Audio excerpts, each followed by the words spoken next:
அகர முதல எழுத்தெல்லாம் ஆதிபகவன் முதற்றே உலகு. இன்றைய இணைய வழி கூட்டத்தில் இணைந்துள்ள அனைத்து நன்னெஞ்சங்களுக்கும் இனிய மாலை வணக்கங்கள். இது நவில் தரும் நூல் நயத்தின் 82வது நிகழ்வு. வள்ளுவ குரல் குடும்பம் வலைதமிழ்.com மற்றும் கசடர அமைப்பு இணைந்து நடத்தும் திருக்குறள் பற்றிய எண்ண பகிர்வுகள் வாரந்தோறும் நடந்தேறி வருகிறது. அந்த வகையிலே இன்றைய தினம் நம்மிடையே அறிமுகமாக போகும் நூல் திருக்குறள் தெய்வ கொள்கை. இந்த நூலின் ஆசிரியர் வித்வான் திரு பூமா கோவிந்தராஜபோன் ஐயா அவர்கள். இந்த நூலை நமக்காக இன்று அறிமுகமும் நயவரையும் செய்ய நம்மிடையே இணைந்துள்ளவர் பேராசிரியர் கனக அஜித்தாஸ் அவர்கள். அவர்கள் தாவர தொழில்நுட்பவியல் துறையிலே பல ஆண்டுகளாக பேராசிரியராக திகழ்ந்தவர்.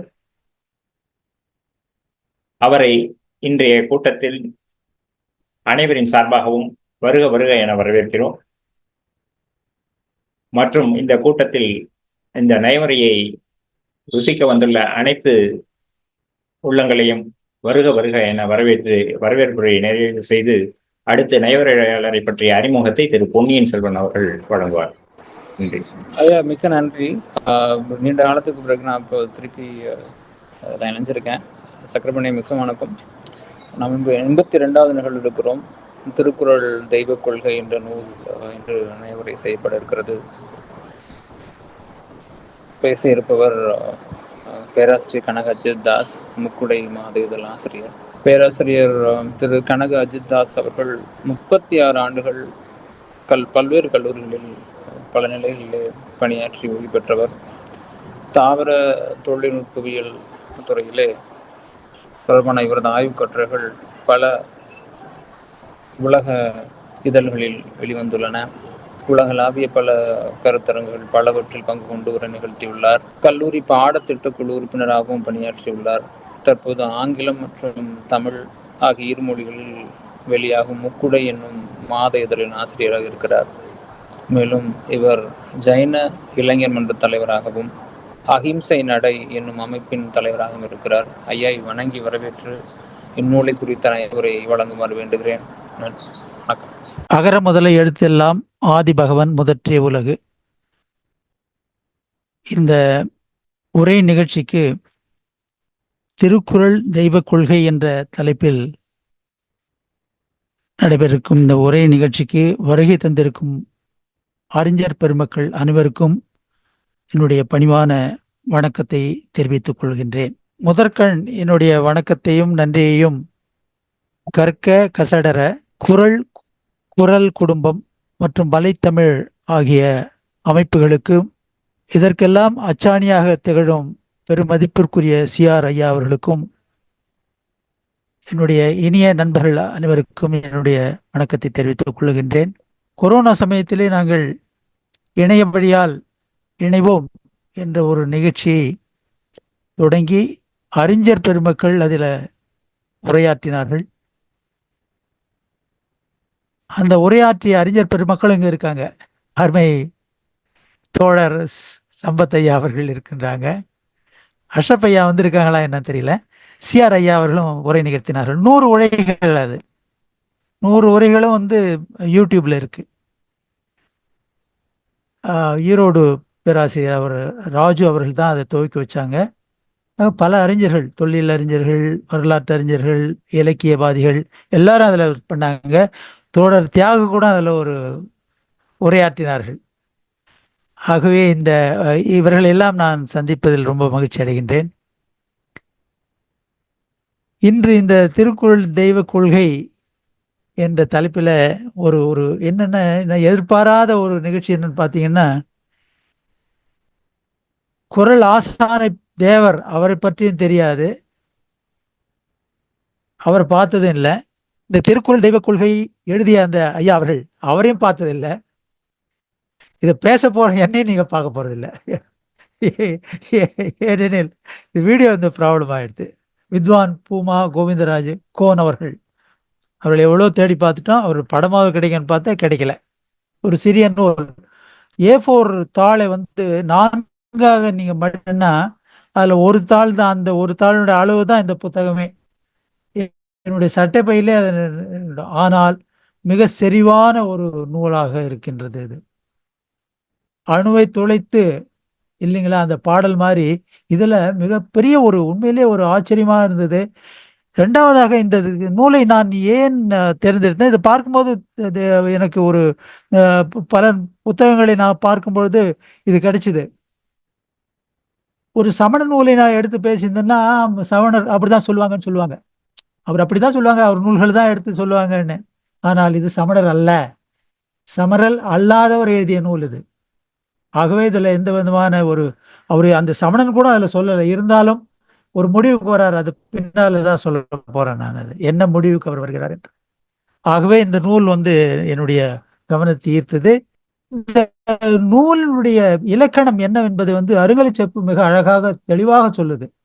மெய்ப்பொருள் காட்ட வேண்டும், இந்த உயிர்களுக்கெல்லாம் அரணாக இருக்க வேண்டும், அவர்களுடைய துக்கங்கள் எல்லாம் கெடுக்க வேண்டும். அதுதான் ஒரு ஒரு ஒரு மணியான ஒரு இந்த குரல் போன்ற ஒரு பாக்களை கொண்டதுதான் அருங்கலைச்செப்பு என்ற நூல். மெய்ப்பொருள் காட்டி உயிர்கட்கு அரணாகி துக்கம் கெடுப்பது நூல். இதுல எல்லாமே வந்துருது. அறங்களை காட்டும் போது துக்கம் தானாக கட்டுப்பாடு. இப்போ திருக்குறள் தெய்வ கொள்கை என்பதை நாம் பார்ப்பதற்கு முன்னால இதை எழுதியவர் திருக்குறள் ஆசான் தேவர். அவருடைய பின்னணி என்ன? இப்ப பாத்தீங்கன்னா இலக்கியங்கள்ல யாரும் நம்ம பார்த்தோம், யாரையுமே பார்க்கல. இளங்கோவடியில் நான் பார்த்ததில்லை, ஜீவக சிந்தாமணி ஆசிரியர் நான் பார்த்ததில்லை, வளையாபதி ஆசிரியர் பார்த்ததில்லை, நாலடியார் பார்த்து இருந்தாலும் நம்ம அவரை அடையாளம் கண்டு கொள்கின்றோம். அவர் எதை சொல்ல வருகின்றார், எதை பின்பற்றினார்கள் இவர்கள் என்பது வந்து அந்த நூலிலேயே பொதிந்து இருக்கின்றது. ஆகவே நாம் திருக்குறள் ஆசிரியர் நம்ம பார்க்க வேண்டிய அவசியமே இல்லை, ஏனெனில் அவருடைய அடையாளங்கள் அதிலேயே இருக்கு. அதுதான் நம்ம பார்க்க போறோம். அவருடைய பின்னணியை பார்த்துட்டோம்னா தெரிஞ்சு போயிடுது யார் என்று.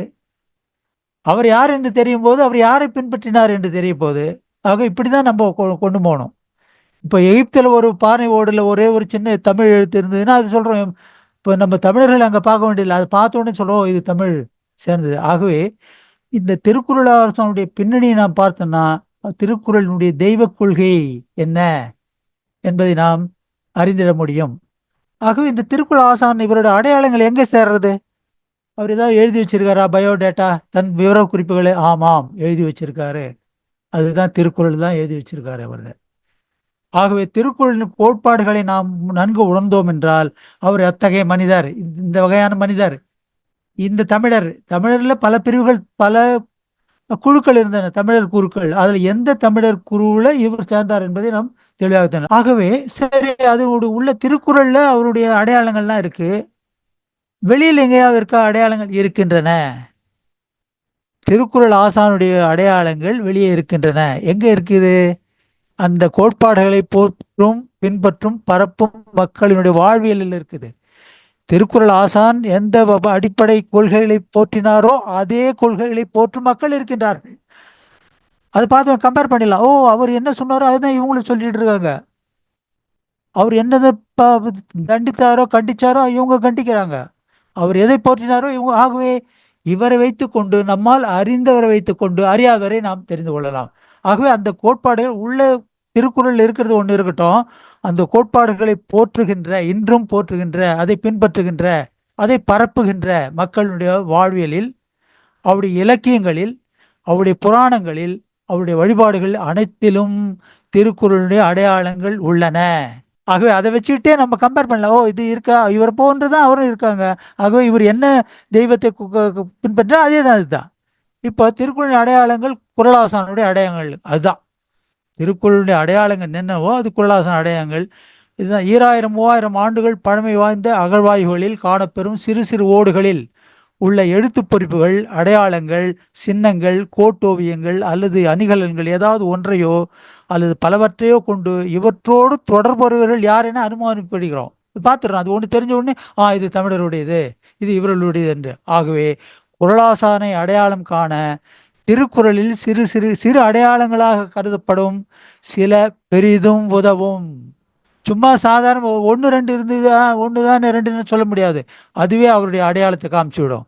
அந்த அடையாளங்கள் பொருண்மை அடையாளங்கள் இல்லை. அதாவது உருவம்லாம் நம்ம அதை பார்க்க எப்படி திருக்குறள் உருவத்தை பார்க்க முடியும்? அவையெல்லாம் வாழ்வியல் கோட்பாடுகள், அந்த அடையாளங்கள், அந்த வாழ்வியல் கோட்பாடுகள். இப்போ திருக்குறளுடைய திருக்குறளுடைய தெய்வ கொள்கையை நாம் தெரிந்து கொள்ள வேண்டும் என்றால், திருக்குறள் அந்த ஆசான் தேவர் வாழ்ந்த காலத்தினுடைய சூழ்நிலை என்ன, என்னென்ன கோட்பாடுகள் இருந்தன, தமிழர்கள் என்னென்ன கோட்பாடுகளை கொண்டிருந்தார்கள், அவர் காலத்திலே அவருக்கு என்னன்னு பார்க்கும் பார்த்தீங்கன்னா, சங்க காலத்திலும் சங்கம் மருவி காலத்திலும் திருக்குறள் பிறந்த காலத்திலும் திருக்குறள் கருத்துக்களை மெய்யியலாக கொண்ட நிறுவன சமயமாக இருந்து இன்ஸ்டிடியூஷனலா இது ரிலிஜன் என்னென்ன இருந்தது அவர் காலத்துல, இல்லை அவருக்கு முன்னால் சங்க காலத்துல ஒரு சமயமாக ஒரு தத்துவ கோட்பாடுகளை கொண்ட ஒரு கட்டமைக்கப்பட்ட ஒரு சமயமாக என்னன்னு பார்த்து ஒரு லிஸ்ட் போடுவோம். சங்க காலத்தில் என்னென்ன இருந்தன, என்னென்ன வழிபாடுகள், என்னென்ன தமிழர்கள் இருந்தார்கள். நடிகள் வழிபாடு இருந்தது, அதனுடைய தத்துவம் என்னன்னு பார்க்கணும். சேயோன் வழிபாடு தத்துவம் இருந்ததா, மாயோன் வழிபாடு அது தத்துவம் என்ற ஒரு கட்டமைப்போடு கொண்ட சமயமாக இருந்ததா, கொற்றவை வழிபாடு இருந்தது, அதுக்கு தனி தத்துவம் ஏதாவது இருந்ததா, வைதிகம் இருந்தது, அதுக்கு ஏதாவது தத்துவம் இருந்ததா, சமணமும் இருந்தது, அதனுடைய தத்துவம் இருந்ததா, இதெல்லாம் நாம் ஆராய்ந்தோம் என்றால் எது எது சமயம் என்ற ஒரு கட்டமைப்போடு ஒரு நிறுவனமாக தத்துவங்களோடு கூடியவை எவை என்பது நமக்கு தெரிஞ்சு போயிடும். நடிகள் வழிபாடில் தத்துவம் என்ன இருக்கு, இதெல்லாம் இப்படி கம்பேர் பண்றதால ஏதோ ஒன்று குறைவு, தாழ்வானது, மற்றொன்று உயர்வானதுன்றது இல்லவே இல்லை. அது என்ன என்ன இருந்ததுன்னு தான் பார்க்கணும். கம்பேரிசனாக பண்ண போகிறோம். இந்த இந்த இந்த இந்த கம்பேரிசன் வந்து ஒன்று தாழ்வு, ஒன்று சிறந்தது, ஒன்று பெரியதுன்னு இல்லவே இல்லை. நம்முடைய கொள்கை என்னன்னா, திருக்குறளுடைய தெய்வ கொள்கையை நாம் தெரிந்து கொள்வதற்காக இந்த கம்பேரிசன் பண்றோம். இதெல்லாம் பார்த்தோம். இந்த கொற்றை வழிபாடு, நடிகள் வழிபாடு, பௌத்தம், சமணம், அப்புறம் வந்து சேயோன் மாயோன் எல்லாமே இருந்திருக்கு. அந்த காலத்தில் இருந்திருக்கு. குறளாசான் காலத்திலும் அது முன்னால் இருந்திருக்கு. ஆகவே திருக்குறளாசனுடைய தேவர் காலத்துல இது வந்து தெய்வ கொள்கை என்பதால சார்வாகர்களை பத்தி நம்ம விட்டுருவோம். அவங்களாம் அது ஒரு தனி அமைப்பா இருந்து கண்டிப்பா இருந்தது. ஆகவே இந்த இந்த இந்த சமயம் கடவுள் என்ற ஒரு ஒரு அமைப்பு வைத்துக்கொண்டு வழிபாடு செய்துள்ள சமய சார்பு இல்லாம ஏதோ ஒரு சார்பு இருந்திருப்பாங்க. ரெண்டாவது, சமய சார்பு என்று இருக்க முடியாது.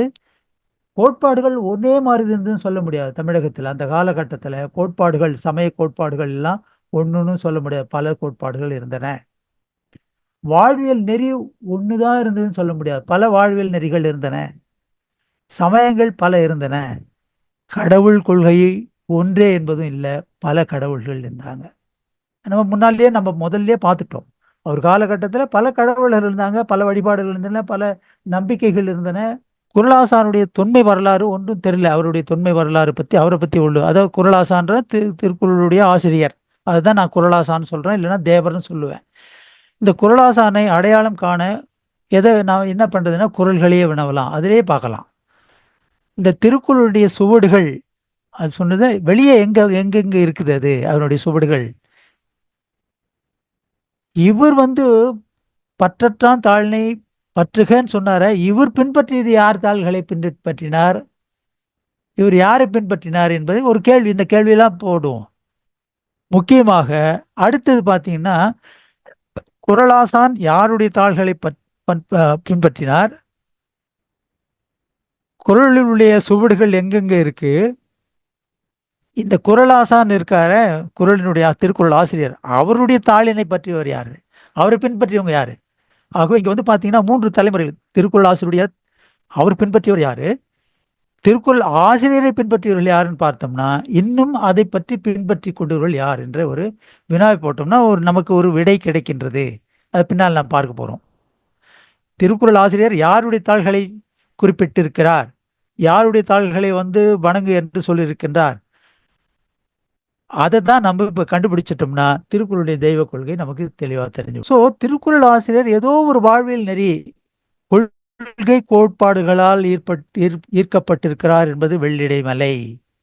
ஆகவே பல வாழ்வியல் நெறிகள் இருந்திருக்கின்றன, பல கொள்கை கோட்பாடுகள் இருந்திருக்கின்றன, பல சமயங்கள் அங்கு இருக்கின்றன. ஆனால் இப்போ வந்து திருக்குறளுடைய தேவை என்ன என்று பார்க்கும்போது பார்த்தீங்கன்னா, அதாவது திருக்குறள் எழுந்த காலத்துல என்னென்ன சமயங்கள், என்னென்ன கோட்பாடுகள், என்னென்ன வாழ்வியல் நெறிகள்லாம் இருந்ததுன்னு பார்த்தோம். அதில் ஏதோ ஒன்றுத்தில் தான் இவர் கவனம் செலுத்தியது. திருக்குறளுடைய ஆசிரியருடைய கவனம் ஏதோ ஒன்றுத்தில் தான் தெரிந்தது. அது பின்னால் நாம் பார்க்க போகிறோம். இப்போ திருக்குறளான தேவை என்னன்னு பார்க்கும்போது தான் நமக்கு ஒரு சில தகவல்கள்லாம் கிடைக்கின்றன. சமுதாயத்தில் சில அறச்சிதைவுகள் கேடுகள் ஏற்பட்ட காரணத்தால் அவற்றை எடுத்துக்காட்டி அவை நிகழாதிருப்பதற்காக திருக்குறள் எழுந்தது. பாவலர் என்ன சொல்றாங்கன்னா, வைதிக கொள்கைகளால் மக்கள் மனம் ஊன்றி, மனம் திரம்பி, பண்பு திரம்பி, அறிவு திரம்பி வேறு திசையில் போய்க் கொண்டிருக்கிறார்களே என்று சிந்தித்து அதை சரி செய்த எழுந்ததே திருக்குறள். இதுதான் உண்மை. சமுதாயத்தில் தமிழ் மக்கள் அவருடைய மனம் ஒன்றி, மனம் திரும்பி, பண்பு திரும்பி, அறிவு திரும்பி வெவ்வேறு திசையில் போய் கொண்டிருக்கிறான்னு பார்த்தார் திருக்குறள் ஆசிரியர். அதை தடுத்து நிறுத்துறதுக்கு தான் அவர் திருக்குறளை எழுதினார். இப்போ பார்த்தீங்கன்னா பாருங்க, இந்த படமே சொல்லுது பாருங்க, ஒருவனுக்கு பழம் வேண்டும். இப்போ மனம் அப்போ சொல்றாரு பாருங்க, இந்த படமே சொல்லுது பாருங்க, மனிதனுக்கு அவனுக்கு பழம் தான் வேணும். ஒருத்தன் பாருங்க மரத்தையே வெட்டுறான், இன்னொருத்தன் பெரிய கிளையை வெட்டுறான், இன்னொருத்தன் வந்து பார்த்தீங்கன்னா சிறு கிளையை வெட்டுறான், இன்னொருத்தன் காயை பறிக்கிறான், இன்னொருத்தன் பார்த்தீங்கன்னா பழுக்காத கீழே, இன்னும் ஒருத்தன் 5வது ஆள் கீழே என்ன விழுந்ததோ அதை மட்டும் பறிச்சு. அவனுடைய மனம் எப்படி பாருங்க, அவனுடைய சிந்தனை என்ன பாருங்க. ஆகவே இந்த மனிதர்களில் இத்தனை வகையான மனிதர்கள் இருக்காங்க. அது கூடாது, திருந்த வேண்டும், மனம் திருந்த வேண்டும் தான் திருக்குறள் வந்துன்னு இந்த ஒரு படம் காமி, சின்ன படம். நெக்ஸ்ட், மனிதர்கள் பலவிதம். தன் நலமே கருதிய மனிதன் பிறர் நலம் கருதி வாழ முற்பட்ட முயற்சியே சமூக அமைப்பில் தோற்றத்துக்கு. ஆமாம், சமுதாயம் நன்றாக இருக்கணும்னு சொல்லிட்டு ஒரு சிலர் முன்னெடுத்தாங்க. அவ்வப்போது சமூக உணர்வின்றி தன் நலன் தலை தூக்க ஆரம்பித்த போதெல்லாம் அறுவோர்கள் முன்வந்து சமூக அமைப்பு சிறக்க வழிவகுத்து நெறிமுறைப்படுத்தினர், எச்சரிக்கை விடுத்தினர். அதில் முதன்மையானதும் திருக்குறள் தான். புரட்சி தமிழர் குறளாசான் தேவர், இவர் தான் முதல் புரட்சியாளர் என்னை பொறுத்த வரைக்கும். தேவர் அன்று வைதிக கோட்பாடுகளை முழுமையாக எதிர்த்தவராக இருந்ததோடு தமிழர்களிடையே இருந்த சில வாழ்வியல் செயல்களுக்கு இசையாதவராக, விட்டு கொடுக்காதவராக, சமரம் செய்து கொள்ளாதவராக இருந்திருக்கிறார். இதுதான் உண்மை.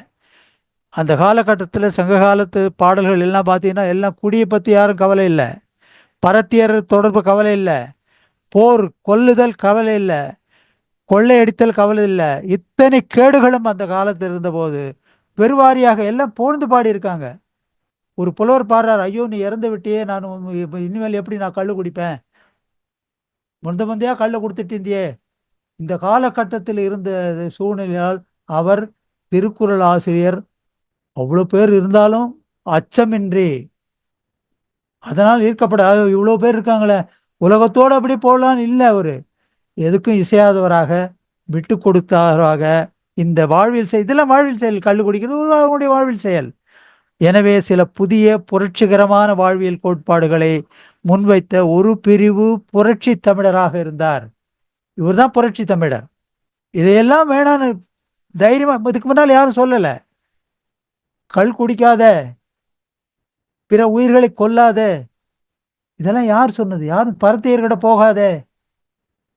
இந்த தமிழர்கள் இந்த கேடுகள் விளைந்த சமயத்தில் தான் இவர் தைரியமாக இந்த முரசை கொட்டினார். ஆகவே அவர் புரட்சி தமிழர், முதல் புரட்சி தமிழர் குறளாசான் தேவராகும். எவ்வுயிர்க்கும் இன்னா செய்யாமை, இல்லறம் துறவரம் என்னும் படைக்கலன்களை கொண்டு நிகழ்த்திய இந்த அமைதியான கொள்கை புரட்சியில் மலர்ந்ததே திருக்குறள். ஒரு அமைதியான ஒரு புரட்சி ஏற்படுத்தினார். அதில் தான் அந்த திருக்குறள் பிறந்தது. இதை தான் பார்க்க போறோம். இல்லறத்தை போற்றினார், துறவரத்தை போற்றினார். எந்த உயிர்க்கும், அதாவது இன்னா செய்யாமை என்பது பெரும்பாலான சமயங்கள் மனிதனை கொள்ளாதுன்னு தான் சொல்லுதோ தவிர ஓர் அறிவு உள்ள உயிர்களை கொள்ளாதுன்னு எதுவும் சொல்லல. ஆனால் ஒரு சில தமிழர்கள், இந்த தமிழர்கள் ஒரு பிரிவினர் என்ன சொன்னாங்கன்னா, ஓர் அறிவு கூட நீ ஒன்றும் என்ன செய்யக்கூடாது, அதுக்குரிய உரிமை இருக்கு என்று இந்த பல தமிழ் பிறவிகளில் இந்த தமிழ் பிரிவினர் இந்த போர்க்கொடியை உயர்த்தினார்கள். இதெல்லாம் கூடாதுன்னு ஒவ்வொன்றையும். இப்போ அடுத்த கேள்வி, இந்த குறள் ஒவ்வொன்றையும் ஒரு ஆணையாவே சொன்னார் திருக்குறள் ஆசிரியர், இது கூடாது, தவறு, இது பண்ணக்கூடாதுன்னு. இந்த ஆணைகளை ஏற்று போற்றியவர்கள் யார்? தமிழர்கள் பலர் இருந்தாங்க, பல குழுக்கள் இருந்தன. அதுல ஒரு குழுக்கள்ல இவர் பொருளாசிரியர் இருக்காரு. இவர் இதெல்லாம் கூடாதுன்னு சொல்றாரு. இது ஆமாம், நான் உங்க பின்னாடி வரோம், இந்த ஆணைகளை இந்த கோட்பாடுகள் நாங்க ஏற்றுக்கொள்றோம், இது பரப்புறோம்னு சொன்னவங்க யாரு? குறளாசான் ஆணைகளை, அவர் என்னென்ன ஆணைகளை பிரித்தாரோ அதை தம் வாழ்வியல் நெறிகளாக கொண்டு தம் நூல்களில் பொறித்த தமிழர்கள் இருந்தாங்க. அவர் என்னென்ன கோட்பாடுகளை சொன்னாரோ தம் நூல்களில் பரப்பணும். அதை சமயம் பரப்புவதில்லை அவர்கள் நோக்கம். அறம் பரவ வேண்டும், நல்லறம் பரவ வேண்டும். திருக்குறள் ஆசான் கொடுத்ததெல்லாம் நல்லறங்கள், நல்ல கோட்பாடுகள், அவற்றை நாம் பரப்ப வேண்டும் என்று தம் நூல்கள் அனைத்திலுமே பொறித்தவர்கள் அந்த தமிழர்கள் யார்? திருக்குறள் சுட்டி காட்டிய வாழ்வியல் நெறி நல்லற கொள்கை கோட்பாடுகளால் ஈர்க்கப்பட்டு அந்த கோட்பாடுகளை தம் தலையாய கோட்பாடாக கொண்டு குறளாசானை தம் தலையில் சுமந்து வாழ்ந்த தமிழர் கூட்டம் ஒன்று இருந்தது. இதுக்கு நடுப்புற கொலை வெறி பண்றவர்கள், பரத்தியர் இது இருந்தது, கள்ளு குடிச்சிருந்து, எல்லா இதுல குழுவில் இருந்து போதும் ஒரு தமிழர் கூட்டம் மட்டும் இருந்தது. அது இதெல்லாம் தவறு அப்படின்னு திருக்குறள் சொல்றாரு. நான் ஏற்றுக்கொள்ள அந்த அறக்கோட்பாடுகளை எல்லா வகையிலும் நூல்கள் வாயிலாக பரப்பிட முயற்சிகள் அன்று இருந்தன. தலைமை பண்பு கொண்ட குறளாசான் தேவர் வாழ்வியல் குறித்து உலகிற்கு வழங்கும் கோட்பாடுகள். சரி, திருக்குறள் ஆசிரியர் சில கோட்பாடுகள்லாம் முன்வைத்தார்னு சொல்றோம் இல்லைங்களா? அவர் சில கோட்பாடுகள்லாம் முன் வச்சாரு, ஆணைகளாக பிறப்பிச்சாரு. அந்த கோட்பாடுகள் எங்கிருந்து வந்திருக்கும்? அது ஒரு கேள்வி போடுவோம். அவருடைய சிந்தனையிலேயே உதித்திருக்கலாம், அவரே கூட சொல்லியிருக்கலாம். அதுக்கு முன்னால் யாரும் கூட இருந்திருக்காது. அது ஒரு பாசிபிலிட்டி. ஒருத்தர் சொன்னார் ஆங்கிலத்திலேயே முடிஞ்சவருக்கு தமிழ்லன்னு. சில சமயங்கள் வந்துடுது ஆங்கிலம், அவர் மன்னிப்பாராக. ஒன்று, அவருடைய சிந்தனையிலே அந்த கோட்பாடுகள் இருக்கலாம். அப்படி இல்லை என்றால் அவரது மூதாதையர் வழியாக அவருக்கு முன்னோர்கள் இருந்திருக்காங்க பாருங்க, அவங்க சொன்ன கோட்பாடுகளாக இருந்திருக்கலாம். அப்படி இல்லைன்னா கூட வேற குழுவினரிடமிருந்து கூட வந்திருக்கலாம் அந்த கோட்பாடுகள். பாருங்க, சாதாரணமா இப்ப தொல்காப்பியத்தை எடுத்துக்கொண்டா சில கூற்றுகளை அவர் என்ன சொல்றாரு? என்மனார் புலவர், எனக்கு முன்னால் சொல்லியிருக்காங்க அவங்க. 6வது பா 33வது என்மனார் புலவர், என்மனா 53.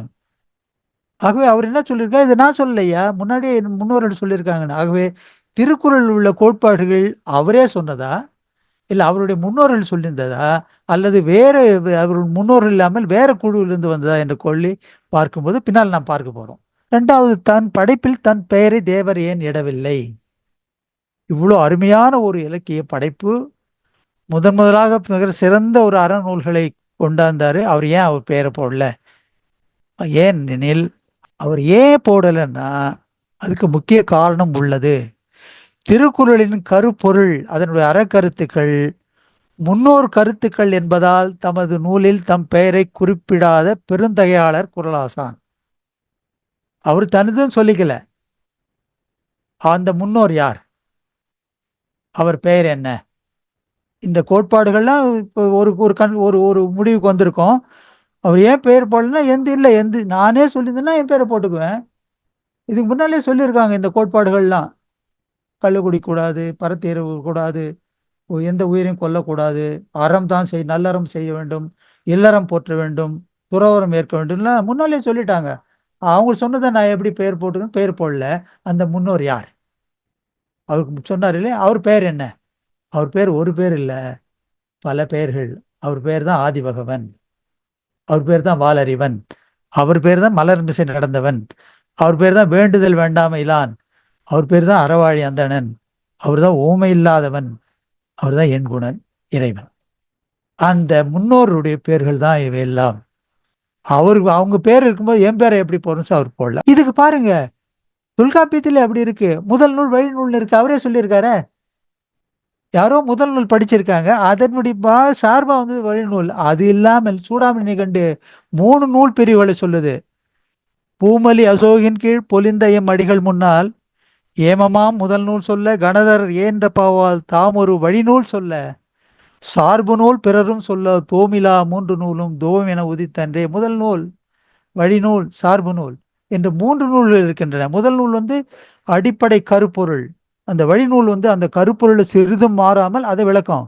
அடுத்து சார்பு நூல் என்னன்னு பார்த்தீங்கன்னா, கருப்பொருள் இருக்கும், புரியாத மக்களுக்கு பல கதைகள் வழியாக, இலக்கியம் வழியாக, புராணங்கள் வழியாக எப்படியாவது அறக்கருத்துக்கள் போய் சேரணும்னு சொல்லிட்டு ஒரு கதைகள் அந்த உருவகமாக பண்ணி, சிந்தாமணி வழியாக ஒரு கதை, அது மாதிரி.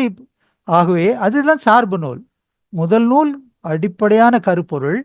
வழிநூல் அந்த கருப்பொருள் அப்படியே இருக்கும். அதை விரிவா சொல்லுவாங்க. சார்பு நூல் இட்டுக்கிட்டு இந்த கதையெல்லாம் சொல்றது. ஆகவே இந்த 3 நூல்களும் ஏற்கனவே இருக்கு. ஆகவே இவர் தன்னுடைய சொல்லலை. இந்த கருத்துக்கள்லாம் அவங்ககிட்ட இருந்து எடுத்துட்டாரு, தன்னுடைய குரல் பாக்கள்ல வச்சுட்டு. இந்த திருக்குறள் சுட்டும் இந்த பெயர்களை, அது நல்லற கோட்பாடுகளை, நல்லற கோட்பாடுன்னா திருக்குறளுடைய குரல் பின்வந்த ஒருசார் தமிழர்கள் தம் நூல்கள் அனைத்திலும் ஒலிக்கும்படி செய்தனர். அதையெல்லாம் எடுத்துக்கிட்டாங்க. அதை எங்கேயுமே ஒலிக்கும்படி எதிரொலிக்கும்படி சொன்னாங்க ஒரு சில தமிழர்கள். அங்க அந்த திருக்குறள் கருத்துக்களை தலையில் சுமந்து போற்றும் அந்த தமிழர்கள் யார்? அவர்கள் யாருன்னா அவருடைய அந்த அந்த அவங்களுடைய அடையாளம் நான் சொல்றேன் அப்படின்னு சொல்றாரு. படைப்பு கொள்கையை ஏற்காதவர்கள் அவங்க. கடவுள் தான் இந்த உலகத்தை படைத்தவர்கள் என்று அவர்கள் ஒரு காலம் ஏற்காத அந்த தமிழர்கள். அவங்க தான் திருக்குறளை தன் தலையில வச்சுக்கிட்டாங்க. அடுத்தது பகுத்தறிவுக்கு ஒவ்வாத கற்பனையையும் புனைந்துரையையும் அவர்கள் வணங்கும் கடவுள் மீது ஏற்றாதவர்கள். அவர்கள் மனிதர்கள் தான் அவங்க. அந்த தமிழர்கள் போற்றியவர்கள் மனிதர்கள் தான். மனிதர்கள் தான் தெய்வமாகலாம். ஆகவே நல்லறம் போற்றும் மனிதனே தெய்வமாகிறான் என்னும் கொள்கையினை கொண்டவர்கள். மனிதன் தான் தெய்வன், கடவுள்னு ஒண்ணு கிடையாது, படைப்பு கிடையாது. அந்த தமிழர்கள் தான் திருக்குறளை தன் தலையில வச்சுட்டாங்க. பிறப்பில் ஒற்றுமையையும் சமத்துவத்தையும் ஆன்மீகத்துல கூட பிறப்பில் மட்டுமில்ல சமத்துவத்தினை வலியுறுத்தியவர்கள் அந்த தமிழர்கள். அடுத்து முக்கியமானது என்னன்னு பார்த்தீங்கன்னா, அன்பும் அருளும் எல்லா சமயங்களிலும். பொய் சொல்லணும்னு எந்த சமயம் சொல்றதில்லை, திருடுன்னு எந்த சமயம் சொல்றதில்லை. ஆனால் இங்க முக்கியமா பாருங்க, அன்பும் அருளும் எல்லா சமயங்களிலும் பேசப்பட்டாலும் கொல்லாமையையும் புலால் உண்ணாமையையும் கள் உண்ணாமையும் எல்லா உயிர்களிடத்தே அருளுடைமையும். இது முக்கியமானது. எல்லா உயிர்களிடத்தே, மனிதருக்கு மனிதன் மட்டும் இல்லை, அது ஓரறிவு இருந்தாலும் சரி, தம் வாழ்வியல் நெறிகளாக அடையாள பண்புகளாக போற்றுவர்கள் தான் இந்த தமிழர்கள். இவங்க தான் திருக்குறளை தலையில வச்சுக்கிட்டாங்க. எல்லா நூல்களையும் பார்ப்பாங்க. அடுத்தது உயிர்கொலை வேள்வியை எதிர்த்தவர்கள். இந்த தமிழர் பிரிவுகளிலே ஒரு சார் தமிழர்கள் இருந்தாங்க. அவங்க இந்த பண்புகள் எல்லாம் கொண்டிருந்தாங்க. அவங்களுடைய அடையாளங்கள்லாம் இது. அது மட்டுமன்றி அந்த தமிழர்கள் எழுதும் நூல்களிலும் உயிர்களிடையே சமத்துவத்தையும் உயிர்கருணையை வலியுறுத்திட கொல்லாமையும் புலால் உண்ணாமையும் எல்லா நூல்களையும் எழுதினாங்க. எந்த நூல்கள் இருந்தாலும் அது கண்டிப்பாக வரும். இன்னொன்று நீங்க பார்க்கணும், இந்த திருக்குறள்ல பல அறங்கள் சொல்லப்படுகின்றன. பொறையுடைமை இருக்கு, மென்மையான சுபாவம், நேர்மை, வாய்மை, தூய்மை, அடக்கம், தவம், தியாகம், ஒன்றின்மை, தன்னில் எல்லா அறங்களும் சொல்றாரு திருக்குறள். இப்ப பொதுவாக நாம் விழா, கடவுள் விழான்னா கடவுளை வச்சுதான் விழா கொண்டாடுறாங்க உலகத்துல எங்கேயுமே, ஒரு உருவம் வைத்து உருவம் சமைத்து. ஆனால் இந்த கோட்பாடுகளுக்காக விழா எடுக்க ஏதாவது ஒரு சமயம் இருந்தா சொல்லுங்க பார்க்கலாம். இந்த கோட்பாடுகளை மையமாக வைத்து ஒவ்வொரு கோட்பாட்டையும் ஒரு நாள் விழாவாக, உலகில் குரல் கூறும் நல்லறங்களுக்காக விழா கொண்டாடும் ஒரே தமிழ் பிரிவினர் இருக்காங்க, இன்னைக்கும் இருக்காங்க.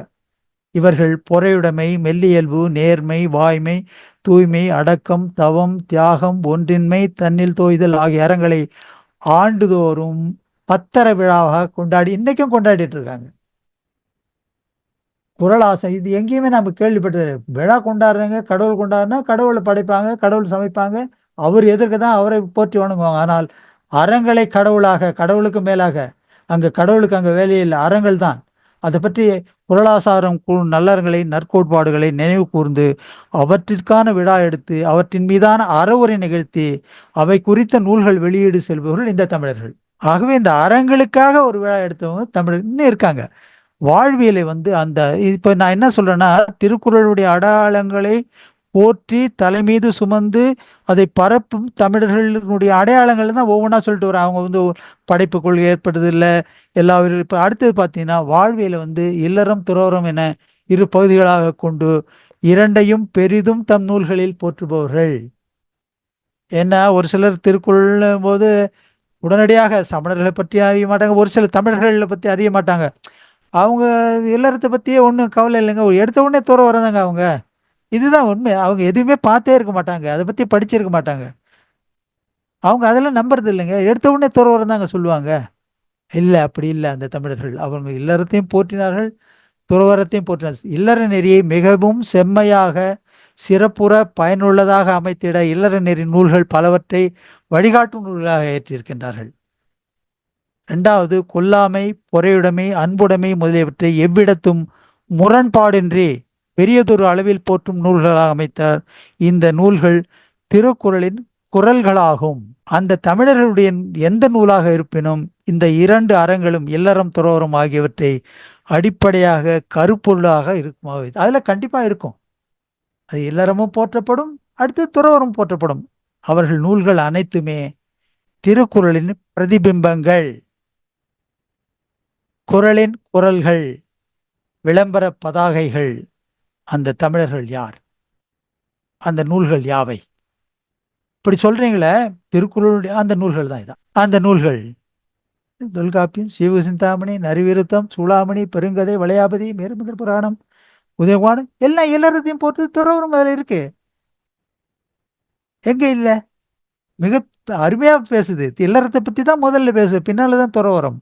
ஆகவே திருக்குறளுடைய பிரதிபிம்பங்களாக, அதனுடைய குறள்களாக ஒளிப்பவை இந்த நூல்கள். அது எதுவாக இருக்கட்டும். நன்னூல் இலக்கண நூலாக இருந்தால் கூட அதில் ஒரு அறம் இருக்கும். முதல்ல அறத்தை சொல்லுவார்.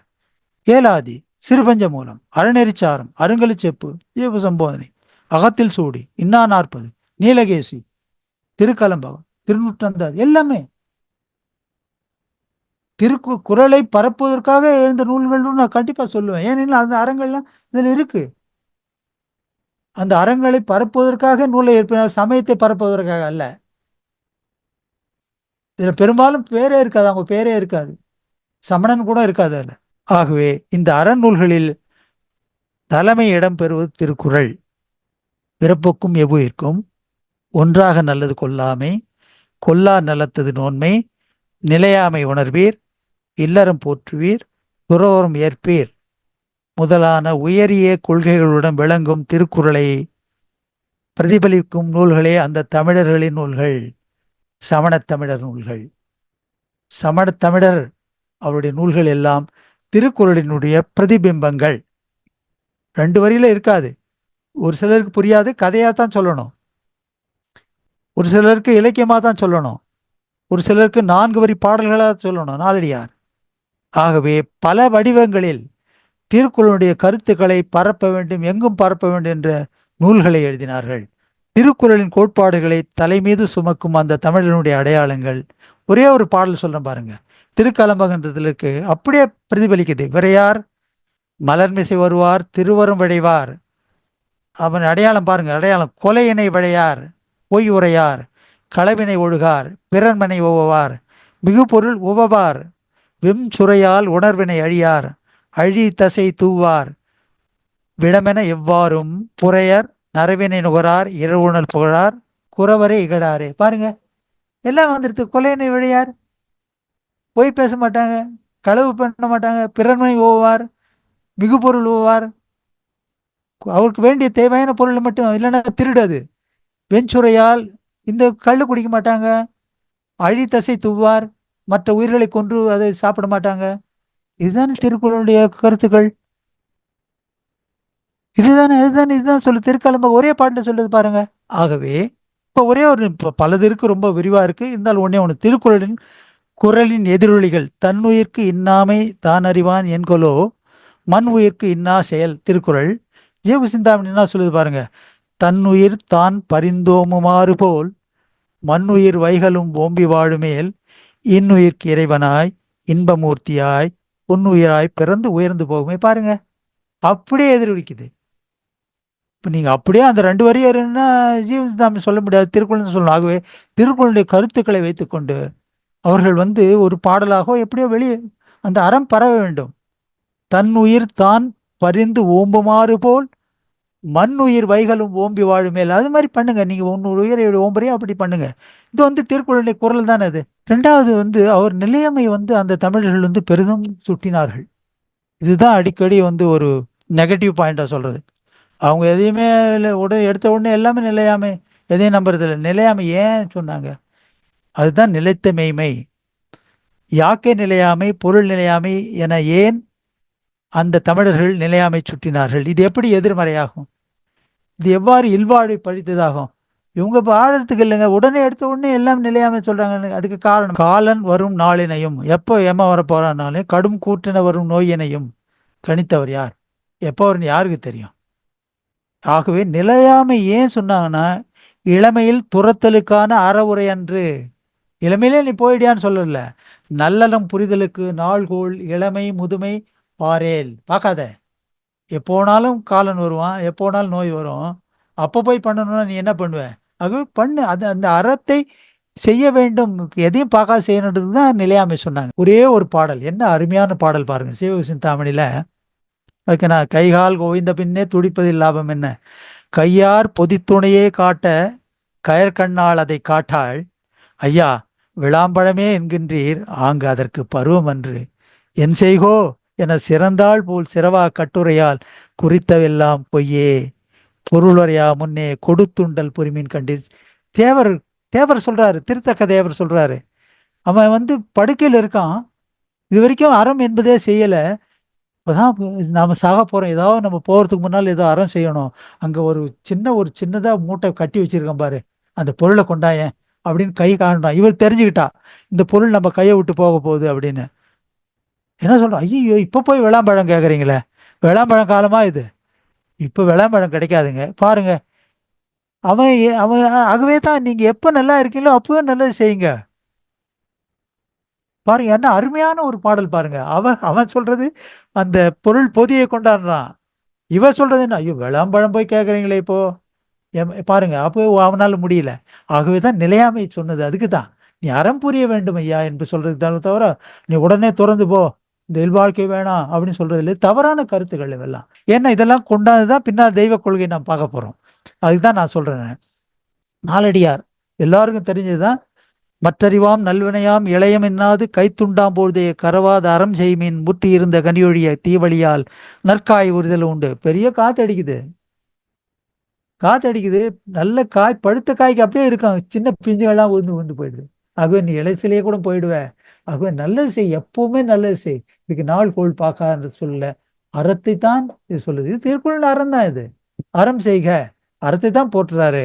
அதுக்குதான் இவரு இது பயங்காட்டுது. நீ உடனே எப்போனாலும் போகல, எதுக்கு பயங்காட்டுதுன்னா நீ நல்லது செய்யணும்னு தான் பயங்காட்டுது. ஆகவே இன்னொன்னு, ஆதி பகவன் முதல் மகாவீரர் உள்ள 24 தீர்த்தங்கர்களில் 5 மன வாழ்க்கை விரும்பாது துறவு பூண்டார்கள். மற்ற எல்லாம் மன வாழ்க்கையில் இருந்தாங்க, குழந்தைகள்லாம் இருந்தாங்க, அரசு போகம் இருந்தது, எல்லாமே இருந்தது. ஆகவே உடனடியாக எல்லாமே துறவுன்னு அப்படி எடுத்துக்கூடா. ஆகவே அதுவும் வளர்ந்த இளவரசனாக இருந்த நிலையில் தான் மகாவீரர் வந்து துறவு ஏற்றார். ஆகவே இந்த தமிழர்களுடைய இந்த நிலையாமை கோட்பாடு வந்து எதிர்மறையான கோட்பாடு அல்ல, நல்லதை புரிவதற்கான ஒரு கோட்பாடு. இத்தகைய சிந்தனை கொண்ட, இப்பெல்லாம் சொன்னது அந்த தமிழருடைய அடையாளங்கள், திருக்குறளை போற்றும் தமிழர்களுடைய அடையாளங்கள் இது.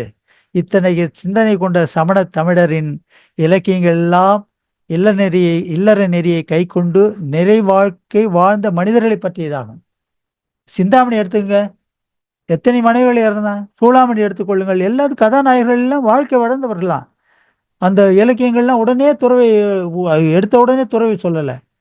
ஆகவே இந்த இலக்கியங்கள் பேசுறதுலாம் நிறை வாழ்க்கை, இல்லறத்துல நிறை வாழ்க்கை வாழ்ந்த மாந்தர்களை பற்றி தான்.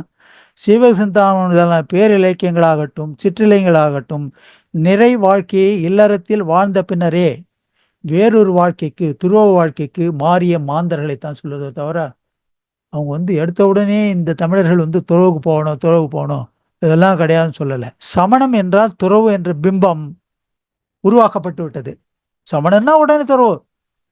இதற்கு காரணம் அது வைதீகத்தினுடைய ஒரு தாக்குதல் முறை, இப்படி ஒரு பொய் பிரச்சாரம். அந்த உண்மை திரிபு எப்போ நடந்தது, அது மாதிரி அவங்களாம் இதெல்லாம் நம்புறது இல்லைப்பா. அங்கே போனால் அப்படிதான் அவங்க, அது இந்த வல்வாழ்க்கையாவது இது எல்லாம் இன்றும் அதன் எதிரொலி சில தமிழர்களிடையே பரப்புரைக்கு பயன்படுகின்றது. இப்போ சொல்லிட்டு தான் இருக்காங்க அவங்க வந்து இல்லற வாழ்க்கையை வெறுத்தவர்கள்னு. கிடையவே கிடையாது. இல்லற வாழ்க்கையை வெறுத்திருந்தா அச்சுதாஸ் எப்படி நான் இங்கே பேச முடியும்? அடுத்தது பாருங்க, உண்மையிலேயே சமணர்களை பற்றி உண்மையிலேயே இந்த வாழ்க்கையில் ஒருத்தர் கூட பார்த்துருக்க மாட்டாங்க பலர். இந்த அறிஞர் குழாவில் சமணர்கள் இன்னும் இருக்கிறாங்களாம் கூட கேட்பாங்க. சமணர்கள் எப்படி இருப்பாங்க, அவங்க அவங்க எப்படி என்ன மாதிரி இருப்பாங்க, அவர்கள் தேவனா இருப்பாங்களா, என்ன மாதிரி வடிவத்தில் இருப்பாங்கன்ற ஒரு சந்தேகம் கூட இருக்கு. அதுக்கு தான் இந்த போட்டோ போட்டேன். இவர்கள் தான் சமணர்கள். சமணர்கள் இன்னும் இருக்கிறார்களா என்பார்கள் பார்ப்பதற்கு தான் சமணர்கள். இல்லறம், இவங்க இல்லறம் போற்றி நல்லறம் புரியும் சமணர்கள். நெக்ஸ்ட், அவங்களுக்காக தான், சாரி, தேர் திருவிழா அவங்களுக்கு இல்லறம் போற்றி வைத்து எல்லாம் எல்லாம் உண்டு. இதில் பார்க்காதவர்கள் சமணர்கள் வந்து அதாவது 8 கோடி தமிழர்களில் இன்று சமணர்கள் என்று இருப்பவங்க 25,000 தான். ஒரு 130 கிராமங்கள் இருக்கின்றன. பல பேருக்கு 8 கோடியில 99 விழுக்காடு யாருக்கும் தெரியாது சமணர்கள். அது என்ன மாதிரி உருவத்தில் இருப்பாங்க, என்ன கலர்ல இருப்பாங்க, ஒன்று மட்டும் தெரியும். ஏன்னா வட இந்தியன் மட்டும்தான் தெரியுமோ தவிர இவருக்கு தன்னோடு வாழ்ந்த தம் சகோதர தமிழர்களை பற்றி அறியாதவர்கள் தான் அதிகம். இதை பார்த்தீங்கன்னா பெண்களுக்காகவே ஒரு தனியே ஒரு கல்விக்கூடம், ஒரு குகைப்பள்ளி இருந்தது. இன்னைக்கும் இருக்குது. விடால் என்ற ஊர்ல இருக்கு, தேசூர் பக்கத்துல இருக்கு. அதுல கல்வெட்டுகள்லாம் இருக்கின்றன. அங்க வந்து பெண்களுக்காகவே ஏற்பட்ட ஒரு பள்ளி அது. அங்க அகிம்சை நடந்து அங்க எல்லாம் சமணர்கள் அங்க போய் அந்த அந்த படம் நீங்க எல்லாம் பார்த்துங்க. சமணர்கள் தான் இப்படி இருப்பாங்க. நெக்ஸ்ட், அகிம்சை நடை நடத்தின ஒரு கூட்டத்தில் இது. இதுக்காக தான் நான் போட்டேன், வேற ஒன்றும் இல்லை. இதை வாய்ப்பாக பயன்படுத்தி கொண்டேன். ஆகவே பகுத்துண்டு பல்லுயிர் ஓம்புதல் நூலோர் தொகுத்தவுற்றுள் எல்லாம் தலைன்னு திருக்குறள் சொல்லுது. பகுத்துண்டு வாழ்கன்னு சொல்லுது. குறிப்பா நரிவிருத்தம் என்ன சொல்லுது பாருங்க. பாங்கமை செல்வராகி பகுத்துண்டு வாழ்தல் ஒன்றே, அது அறம், இல்லறம். தாங்கிய தவத்தின் மிக்க தவநிலையற்றல் ஒன்றே, ரெண்டு சொல்லுது. முதல்ல என்ன சொல்லுதுன்னா, நீ பகுத்துண்டு வாழ், இல்லறத்தில் பகுத்துண்டு வாழ், அதுதான் சொல்லுது திருக்குறள். இவர் இதை மாதிரி நரிவிருத்தல இதை இந்த இந்த இந்த கருத்தை எடுத்துக்கிட்டு ஒரு பாடலா எடுத்துட்டாரு. பாடல்ல துறவரத்தையும் சேர்த்துக்கிட்டார். அடுத்தது பார்த்தீங்கன்னா, இந்த தமிழர்கள் வந்து படைப்பு கொள்கைகளை ஏற்பதில்லை என்பதற்கு பாருங்க. உலகேற்றான்றது தான் பெரிய சர்ச்சை நடந்துட்டு. உலகேற்றான் கடவுள் அப்படின்னு ஒரு சர்ச்சை. உலகேற்றான் பல பல உலகேற்றான் என்பது இந்த தமிழர்களுடைய முழுமையான நம்பிக்கை என்ன, அவன் மனிதன் தான். அந்த காலகட்டத்தில் அரசன், தலைமை பண்புள்ள அரசன் தான் உலகேற்றான். ஏனெனில் அவன் தான் கோட்பாடை வகுக்கிறான், அவன் தான் மக்களை காக்கிறான், நல் வழிகளே அவங்க என்னென்ன உதவிகள் செய்யறான். ஆகவே இது ஆதிநாதர் பிள்ளை தமிழ் மிக அழகாக சொல்லுது. ஒழியா கற்பக தருமழுங்கி உலகாம் போக பூமியிடை பழியா பிணங்கி மாநிலத்தோர் பணிந்தே நிற்ப. அவங்களுக்கு வந்து ஒரு வர்க்கடம் வந்துடுது, பஞ்சம் வந்துடுது, நிக்கிறாங்க. நிற்ப கரந்தருளும் உழவே தொழில் வாணிக வரைவு உற்ற சிற்ப வித்தையினால் அழியா வந்தாட்கொண்டே அடியோம் சிற்றில் அழியலை. ஆதிநாதர் பிள்ளை தமிழ்ல இது சொல்லுது. இந்த 6 வகையான தொழில்களை வந்து அந்த அரசன் மக்களுக்கு சொல்றான். அவன்தான் இறைவன், அவன் தான் உலகேத்தியான். காணாத கடவுள் எப்படி வந்து உழவு தொழில் சொல்லுச்சு, வணிகத்தை சொல்லுச்சு, சிற்ப வித்தை எப்படி சொல்லுச்சு? மனிதன். ஆகவே உலகேற்றான் வந்து மனிதன் தான், உயர்ந்த பண்புள்ள மனிதன். உலகேற்ற அரசன். மற்றும் இன்னொரு பாருங்க, தோலாமொழி தேவர் சூளாமணியில் சொல்றாரு. ஆதிநாள் அரசர் தங்கள் அருங்குலம் ஐந்தமாக்கி ஓதிநீர் உலகின் மிக்க ஒழுக்கமும் தொழிலும் தேற்றி தீது தீர்ந்திருந்த பெம்மான் திருவடி சார சென்று நீதி நூற்று உலகம் காத்து நிலந்திரு மலன். இதே அதுதான் சொல்லுது. ஒழுக்கம் சொல்றாரு, தொழில் சொல்றாரு, எல்லாத்தையும் சொல்றாரு. இப்ப யாப்பருங்கல காரிகை மேற்கோள் உரையில மிக அழகா சொல்லுது. இல்லறம் துறவரம் கூறியவன் அவன்தான் மனிதன், அவன்தான் உலகேற்றியான், கரெக்டா சொல்லுது. சோலைதாள் பிண்டிகீழ் சூழ்ந்தவர் தம் சொல்முறையான் மனையறமும் துறவரமும் மன்னவர்க்கும் விண்ணவர்க்கும் வினையருக்கும் வகை தெரிந்து வீடொடு கட்டிவை உரைத்த தொன்மைசால் மிகு குணத்தையும் துறவரசை தொழுதேத்த. பாருங்க, மனையறமும் சொல்றாரு, துறவரமும் சொல்றாரு, வழிகாட்டுறாரு. ஆகவே யார் மக்களுக்கு வழிகாட்டுறான், அவன் தான் கடவுள். சும்மா நமக்கு வந்து டாக்டர் நம்முடைய உயிரை காப்பாற்றணும், நீங்க தான் கடவுள்னே சொல்லணும் சாதாரணம். ஆகவே மனிதன் தான் கடவுள், இந்த உலகை படைத்தவன்றே கிடையாது, அவனுக்கு இங்க வேலையே என்பதை அந்த தமிழர்கள் முழுமையாக நம்பினார்கள். அதை திருக்குறள் உண்மையா சொல்லுது. அது இதை நம்ம எப்படியோ வெவ்வேறு வகையான அந்த வியாக்கியானங்கள்லாம் சொல்லிட்டு இருக்கோம். மண்டல புருஷர் சூடாமணிகள்ல சொல்றாரு. இதை நான் முக்கியமா சொல்ல வேண்டிய, உறைபடு தொழிலே விந்தை வாணிகம் உழவே சிற்பம் உரை செய்யும் போகபூமி ஒழிவினில் ஆதிகாலம் விரைசெறி பிண்டிவேந்தன் விதித்தலின் அதே அம்மா கருமபூமி என்னும் பேர் கொண்டதொன்றதொன்று நூலில். ஆகவே இந்த இந்த இந்த இந்த 6 தொழிலை கற்பித்தவன் ஆதிபகவன், அவன் மனிதன், அவன்தான் உலகேற்றவன். ஆகவே பாருங்க, விரை செறி பிண்டி வேந்தன், பிண்டி நீரில் அமர்ந்தவன் தான் அருகன், அவன் தான் ஆதிபகவன். அவன் தான் மக்கள் வந்து அந்த காலகட்டத்துல வந்து தம் வாழ வழி தெரியாத இருக்கும்போது அவன் ஒரு தலைவனாக இருந்து இந்த இந்த 6 வகை தொழிலாம் சொல்றான். இப்ப திருக்குறள் தெய்வ கொள்கைக்கு வருவோம். இதுதான் இப்ப நம்ம எடுத்துக்கொண்ட தலைப்பு. ஆகவே அந்த காலகட்டத்துல திருக்குறள் எழுந்த காலகட்டத்துல என்னென்ன சமயங்கள் இருந்தன, என்னென்ன கோட்பாடுகள் இருந்தன, என்னென்ன பார்த்தோம். அந்த திருக்குறள் ஆசிரியர் என்ன கோட்பாடுகளால் ஈர்க்கப்பட்டார்னு பார்த்தோம். அந்த கோட்பாடுகள் அவர் சொல்லலைன்னு சொல்லிட்டாரு. முன்னால சொன்னவங்க தான் சொன்னாங்க. ஆகவே தான் நான் எடுத்து சொல்றேன்னு என் பேருக்கு தேவையில்லைன்ட்டாரு. இங்க இந்த விஷயத்தை பாருங்க. இளங்கோ அடிகளாரும் இந்த கடற்கரையில் காற்று வாங்க வித்வானை வந்து சும்மா விடலை 2 பேரும். அவர் பாட்டுக்கிட்டு ஏதோ சில்லுன்னு காற்று வாங்கலான்னு வந்த ஆளை இந்த இளங்கோ அடிகளாரும் கவுந்தி அடிகளாரும் கடற்கையில் காற்று வாங்க வந்த வித்வான் கோவிந்தராஜ் கோனார் அவர்களை ஒன்றும் பண்ணல. ஆகவே தான் திருக்குறள் தெய்வ கொள்கை நூல் இந்த 4 தான் இப்போ நம்ம பார்க்க போகிறோம். இளங்கோ அடிகளாரும் கவுந்தி அடிகளாரும் இந்த நூலோடு எவ்வாறு தொடர்பு கொண்டார்கள்? திருக்குறள் தெய்வ கொள்கை என்ற நூலை கோவிந்தராஜ் கோனா அவர்கள் எழுதுவதற்கு இளங்கோ அடிகள் என்ன பண்ணாரு, கவுந்தி அடிகள் என்ன பண்ணாருன்னு இப்ப பார்க்க. இதுல அவர் அந்த கடற்கரையில வந்து சிலப்பதிகாரத்தை ரொம்ப சுவைத்து படிச்சுக்கிட்டு இருக்காரு. அந்த கடைசி பகுதியில் பார்க்கும்போது அந்த படிக்கிறார். தெரிவுற கேட்ட திருத்தகு நல்லீர் பரிவும் இடுக்கணும் பாங்குற நீங்குமின் தெய்வம் தெளிமின். அப்படியே ஷாக் ஆயிடுத்தாரு. அப்படியே ஒரு மின்சார பாய்ச்சி தெய்வம் தெளிமின், தெய்வம் வணங்குமின் சொல்ல அவரு தெய்வம் தெளிமின். அது தெளிஞ்சுங்க நீங்க தெய்வம் என்னன்னு. அப்புறமா அதை படிக்கிறாரு. அதை தொடர்ந்து படிக்கும்போது இப்ப இதுல ஒண்ணு வருது, அறிவன் அறவோன் அறிவன், அதை படிக்கிறாரு. இதை முடிஞ்சா படிக்கும்போது என்னடா அது சிலப்பதிகாரத்தை தெய்வம் தெளிவுன்னு சொல்லிட்டு அதை தொடர்ந்து அதனுடைய இலக்கணங்கள்லாம் சொல்றாரு. இது என்னன்னு சொல்லிட்டு பெரிய அவருக்கு ஒரு ஒரு பெரிய ஒரு வியப்பு உண்டு. சரி இது என்ன தெய்வம் தெளிவுன்னு நம்ம கிட்ட ஆணையிட்டு விட்டார் இளங்கோடிகள். நீ தெரிஞ்சுக்கோ, தெளிஞ்சு சொல்லிக்க. நான் எத்தனையோ சொல்லியிருக்கேன், விஷ்ணுவை பத்தி சொல்லியிருக்கேன், சிவனை பத்தி சொல்லியிருக்கேன், புத்தரை பத்தி சொல்லி எல்லாமே சொல்லியிருக்கேன் என் நூல்ல. அதை நீ தெளிஞ்சுக்கையா, அருகனை பத்தி சொல்லியிருக்கேன் அப்படின்னு சொல்லிட்டு முதல்ல சொல்லிட்டு அருகனுடைய பண்புகள் யார், என்ன அறிவு வரும்போது செரிவன், ஜினேந்திரன், தர்ம முதல்வன், தலைவன் அப்படிலாம் சொல்லிட்டே வரும்போது சரி இதை நம்ம ஆராய்ச்சி பார்க்கணும். இவர் சொன்ன இளங்கோடிகள் வந்து நமக்கு ஒரு ஆணையிட்டு இருக்கிறார். திருக்குறள் வாழ்த்தும் கடவுள் யார்? இப்ப துப்பு துலகம் பணியில் இறங்கிட்டார் அவரு. ஆக ஒரு இன்வெஸ்டிகேஷன் தான் இது. ஆசிரியர் அந்த துப்புக்கு அந்த ஆசிரியர் அவர் தான் அவர் துப்பு துலக போறவரு. 1947 இறங்கிட்டாரு. இளங்கோடிகள் கட்டளையிட்டார். கவுந்தி அடிகள் ஒரு சில இலக்கணங்கள் அந்த கடவுள் இலக்கணம்லாம் சொன்னாங்க. இவர் இறங்கிட்டாரு. இவர் யாருன்னு ஒரு துப்புத்துள் அறிக்கை சமர்ப்பிக்கிறார். எல்லாத்தையும் படிச்சு பார்த்துட்டாரு. அவர் அறிக்கையை சொல்லணும் இல்லையா, நான் என்ன கண்டுபிடிச்சேன் அப்படின்ட்டு அறிக்கை. அந்த அறிக்கை என்னன்னு பார்க்கலாம் இப்போ. அதுதான் திருக்குறள் தெய்வ கொள்கை. இதுதான் ஒரு அறிக்கை, அவருடைய அறிக்கை தான் இது. திருக்குறள் தெய்வ கொள்கையினுடைய அறிக்கை தான் ஒரு நூலா, 27 நூல், சின்ன நூல், ரொம்ப ரொம்ப சின்ன நூல்.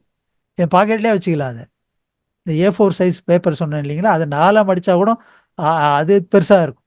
அந்த மாதிரி மிக ஆகவே இதுதான் அவருடைய திருக்குறள் தெய்வ கொள்கை. 1947 முத்தமிழ் நிலையம் அதை வெளியிட்டு இருக்கு. இப்போ ஒவ்வொரு குறளா எடுத்துக்கிட்டாரு.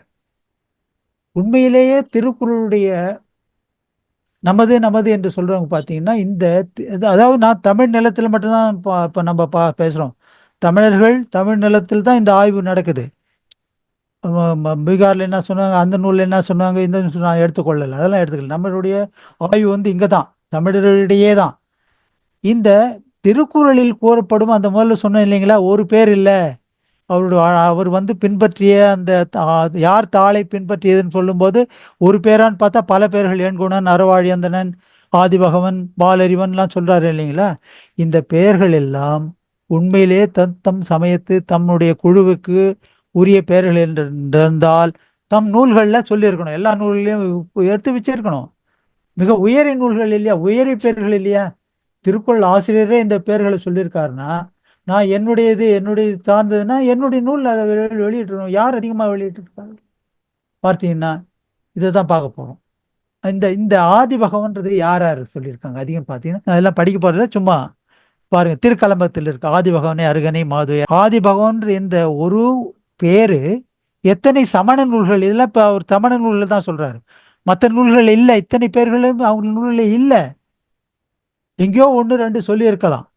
ஆனால் எந்த விதமான தயக்கமும் இன்றி திருக்குறள் ஆசிரியர் என்னென்ன கடவுள் பெயர்களாக சொன்னாங்களோ அதை தம் நூல்களில் எல்லாவற்றிலும் அவர்கள் எடுத்துக்கொண்டார்கள். ஏன்னா அவர்கள் வணங்கும் தெய்வம் அது. திருப்பாமாலை, ஆதிபகவன், அசோகவசலன், தோத்திர திரட்டு ஆதி பகவன் அருளே சரணம். சிலப்பதிகாரம் செறிவன் ஜினேந்திரன் சித்தன் பகவன். அடுத்தது பெரும் நீலகேசி ஆதியன் அலப்பரிய அருகந்த பகவர். இதெல்லாம் பகவன் யாப்பருங்கால விருத்தி சூத்ரம்.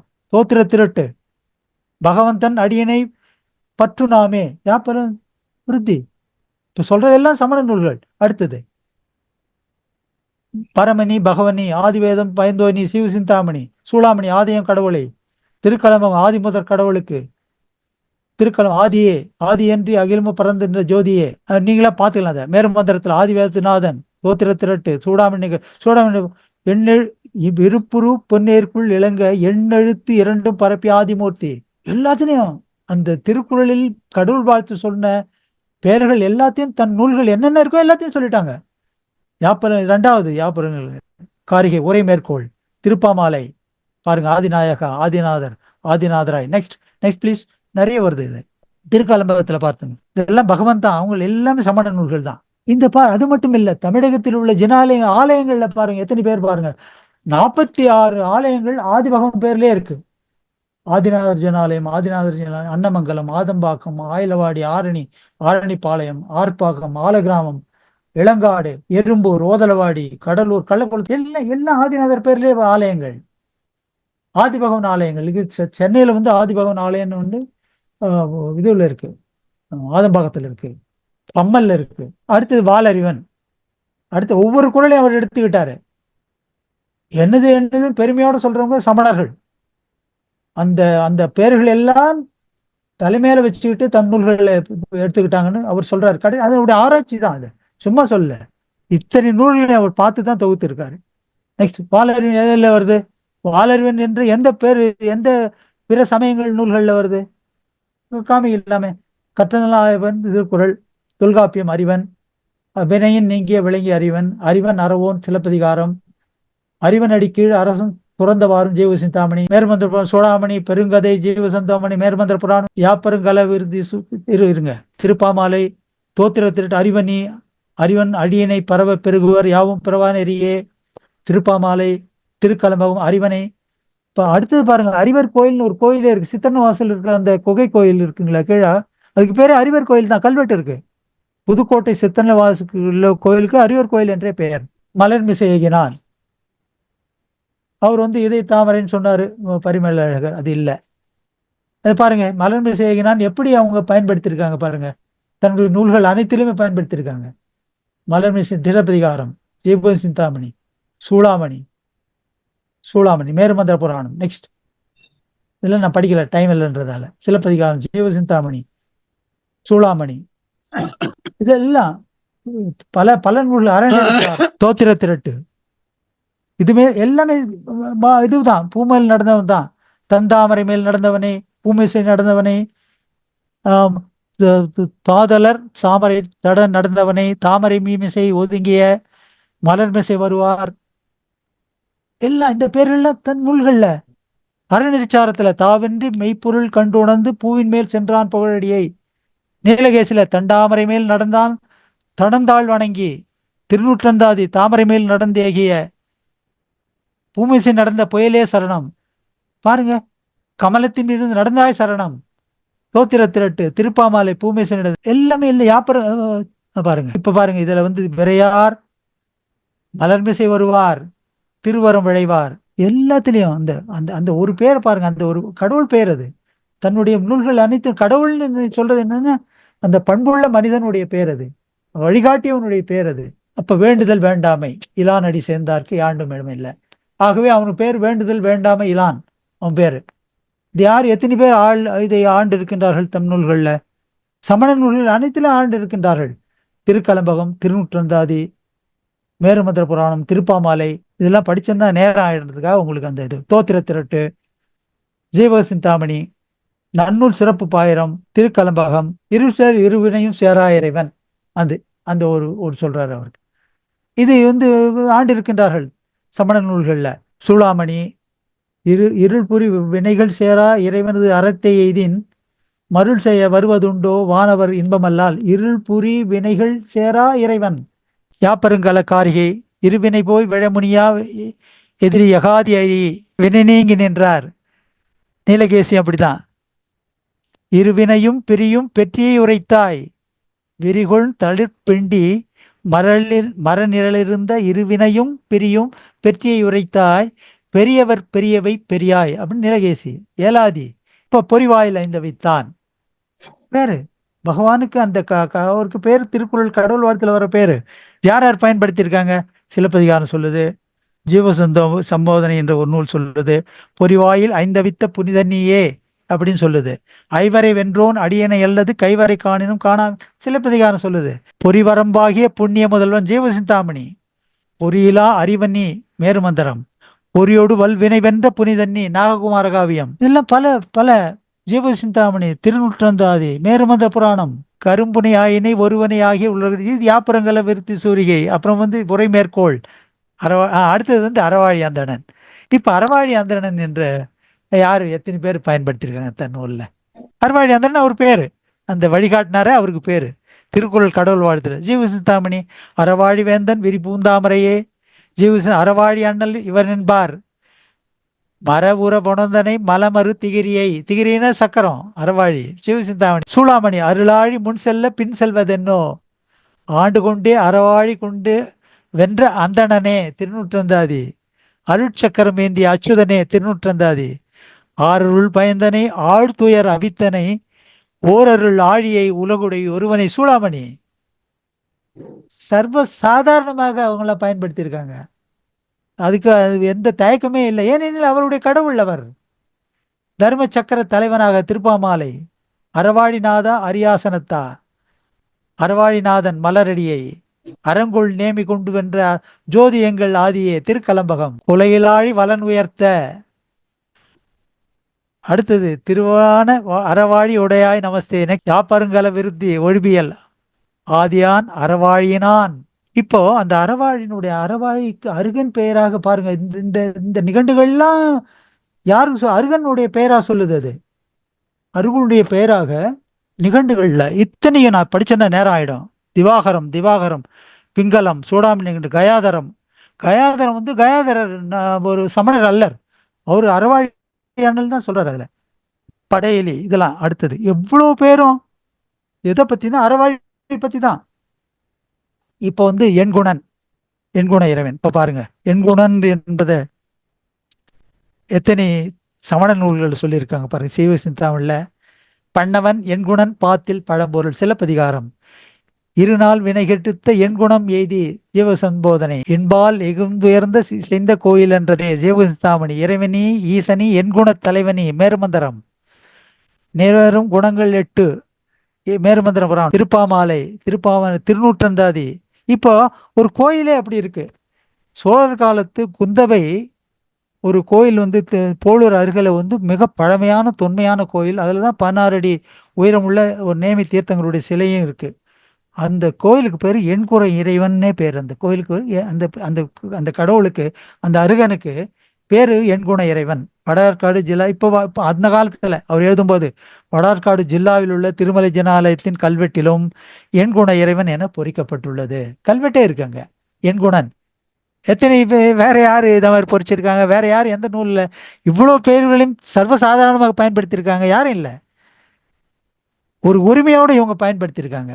பிறவி பெருங்கடல், நீந்துவர் நீந்தார் ஏர்மடி சதி, எத்தனை பேர் மேருமந்த புராணத்தில் இருக்கு, ஜீவசிந்தாமணி இருக்கு, திருவெம்பாவை, மேருமந்தம், யாப்பர காரிய விருத்தி சூத்திரம். ஆகவே திருக்குறள் கடவுள் வாழ்த்திலுள்ள கடவுள் பெயர்கள் அனைத்துமே சமண நூல்களில் வெகுவாக பயன்படுத்தப்பட்டிருக்கின்றன. ஏனெனில் அவர்கள் வணங்கும் அந்த கடவுளுடைய பெயர்கள் தான். அதை திருக்குறள் ஆசிரியர் அதை அப்படியே எடுத்துக்கிட்டார்.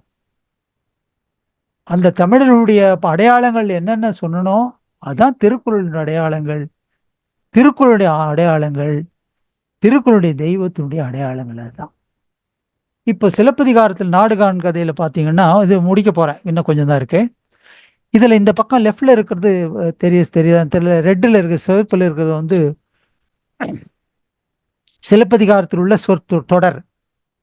அதே அப்படியே பார்த்தீங்கன்னா திருக்குறள் இருக்கும். சித்தன் பகவான் அவர் சொல்றாரு, ஆதி பகவன் முதற்றே அறிவன் அறிவு வந்தோர் வாலறிவன், மலர்மிசை நடந்தோன்னு யார் சொல்றது? சிலப்பதிகாரம் சொல்லுது. அது மலர்மிசை ஏகினான் திருக்குறள். திருக்குறள்ல வேண்டுதல் வேண்டாமைலாம் இங்க ஆர்வம் சற்றும் அகல நீக்கிய, இப்படிதான் போகுது எல்லாமே. எல்லாமே பாருங்க, இருள் சேர் இறைவனையும் ஒட்டுங்கால் ஒழிக்கும் என்ன. இப்ப ஐவரை வென்றோன் சிலப்பதிகாரம் சொல்லுது. திருக்குறள் என்ன சொல்லுது? பொறிவாயில் ஐந்தவித்தான் சொல்லுது. இப்ப தலைவன் பறவன் பெரியவன் செம்மல் சுயம்புன்னு சிலப்பதிகாரம் சொல்லுது. திருக்குறள் என்ன சொல்லுது? தமக்கு ஊமை இல்லாதான்னு சொல்லுது. இதுல என்ன அறவோன் தர்ம முதல்வன் அருளரும் பூண்டோன் சிலப்பதிகாரம் சொல்லுது. அவர் அறவாழி அந்த அறத்தை சக்கரமாக கொண்டு சொல்லுது. பண்ணவன் எண்குணன் சிலப்பதிகாரம் சொல்லுது.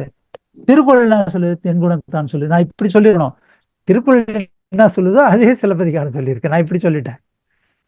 ஆகவே சிலப்பதிகாரம் சமண நூல், இளங்கோடிகளும் சமணர். ஆகவே திருக்குறளை அப்படியே எடுத்துக்கிட்டாரு. யார் வாயில எடுத்துட்டாருன்னா கவுந்தியடி வாயில சொல்றாரு. இதெல்லாம் கவுந்திவாடிகள் சொல்றாங்க. என்னுடைய கடவுள் அவரை போற்றி துதிக்கிறாங்க. இந்த பேரெல்லாம் சொல்லி துதிக்கிறாங்க. அது பின்னால் பார்க்க போறேன். நெக்ஸ்ட் இது இறைவன் வணக்கம். அறிவன் அறிவும் போது இது படிச்சேன்னா இதுதான் சிலப்பதிகாரத்துல வர அந்த கடவுளுடைய குணங்கள். இதுதான் ஐவரை வென்றோன், கைவரைக்கு அருளறம் பூண்டோன், அதெல்லாம் அருகன் அறிவன் அறிவோர் கல்லதன் இருகையும், இதெல்லாம் சிலப்பதிகாரம் நாடுகான் காதில வர இதுதான் நம்முடைய கோனாரை உற்சாகப்படுத்தி. இப்போ இதுல கொஞ்சம் நம்ம இதை மட்டும் இதை பார்க்கணும். இது இளங்கோடிகள் என்ன சொல்றாருன்னா, தெரிவுற கேட்ட திருத்தகு நல்லீர். இது நான் முழுசும் படிக்க போறது. பரிவும் எடுக்கணும் பாங்குவர் நீங்க மீன், தெய்வம் தெளிமீன் தெளிந்தோர் பேணுமீன், பொய்யுரை அஞ்சுமீன், புறஞ்சொல் போற்றுமீன், ஊனும் திறமீன், உயிர்கொலை நீங்குமீன்.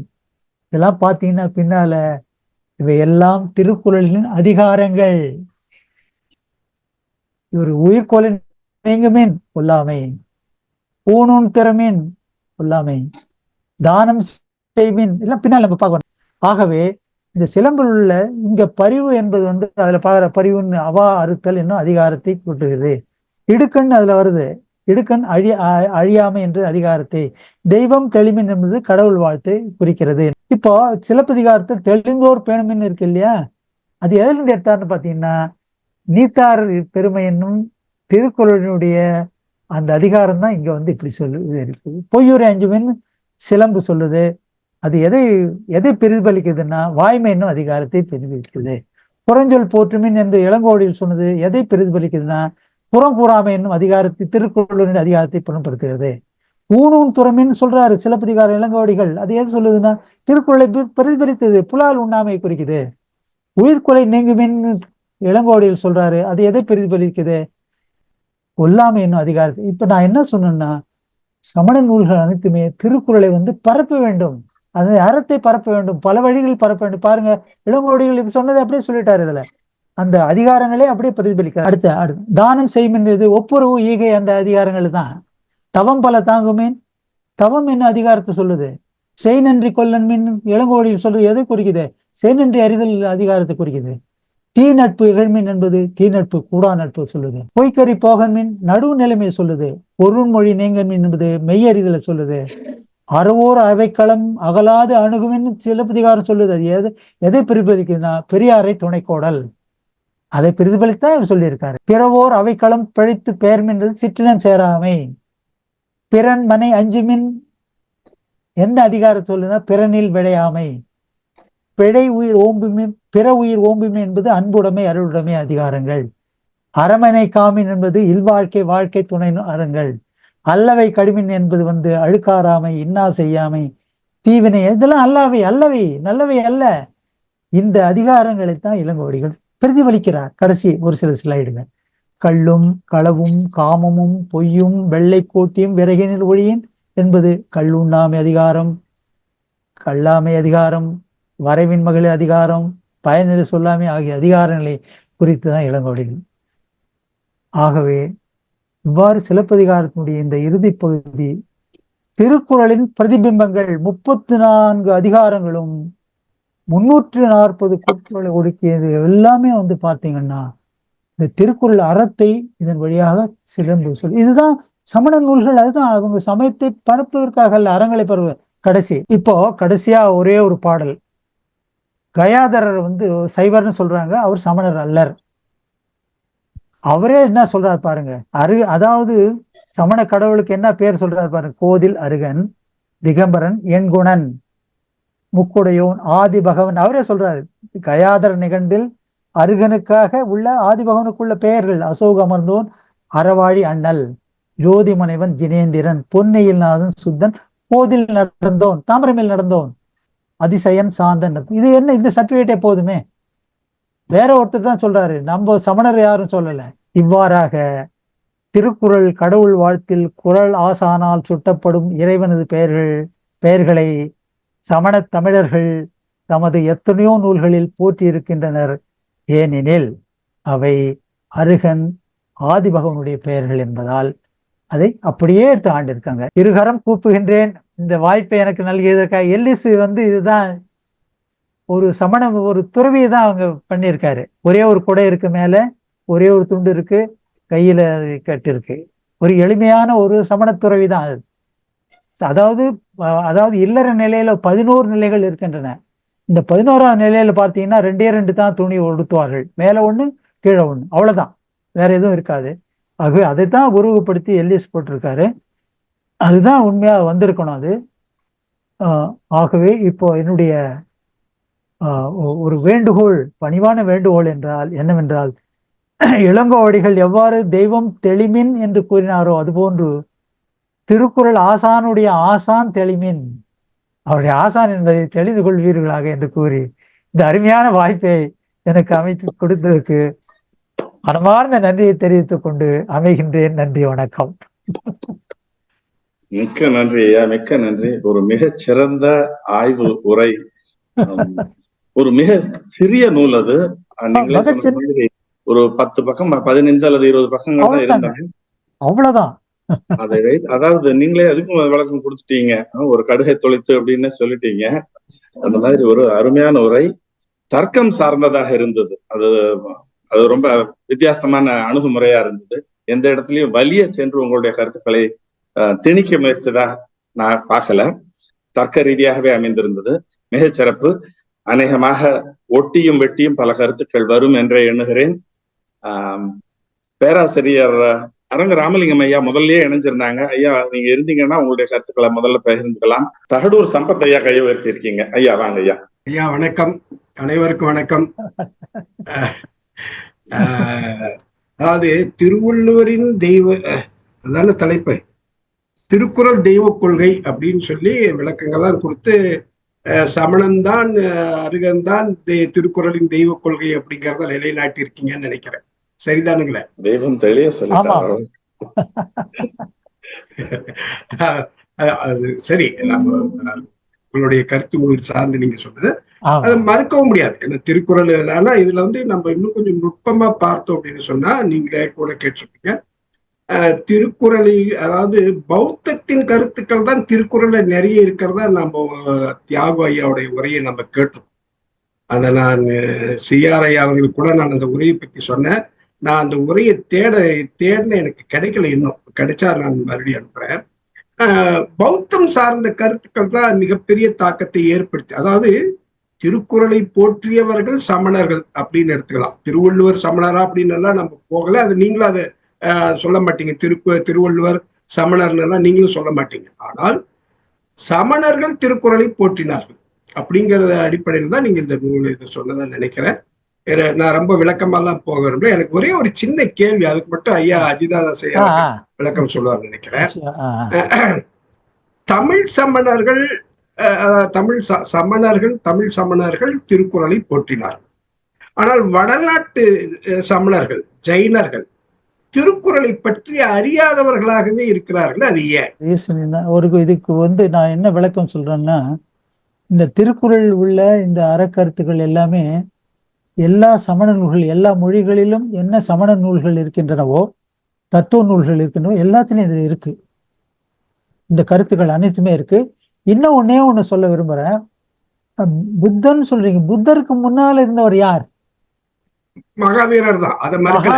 புத்தர் என்னென்ன கோட்பாடுகளை சொல்றாரோ அந்த கோட்பாடுகள் அனைத்தையும் மகாவீரர் சொன்னாரு. அதுக்கு மேல அவர் சொல்லியிருக்காரு, ஒல்லாமை சொல்லியிருக்காரு, புலால் உண்ணாமை சொல்லியிருக்காரு. இதை புத்தர் சொல்லவில்லை. இல்லை இல்லை இல்லை கொல்லாமை புத்தர் கோட்பாடுகள் என்னென்னவோ எல்லாவற்றையும் மகாவீரர் சொல்லியிருக்காரு.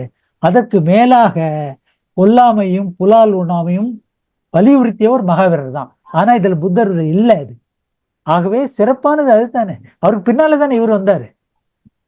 ஆமா, மகாவீரருக்கு பிறகுதான் புத்தர் வந்தாரு. ஆனா அதிலிருந்தும் மேம்பட்டு அவர் கருத்துக்களை சொன்னதாக நான் நினைக்கிறேன். அதாவது புத்தம் என்ன சொல்கிறது என்றால், இயல்பாக இரு. நாமளே கூட இதை பற்றி நிறைய பேசியிருக்கோம். ஆமா ஆமா இல்லைங்களா? தனிப்பட்ட முறையில நம்ம பேசியிருக்கோம்.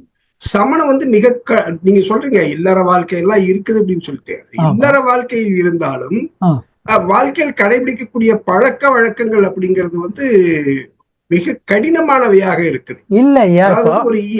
சொல்லுங்க.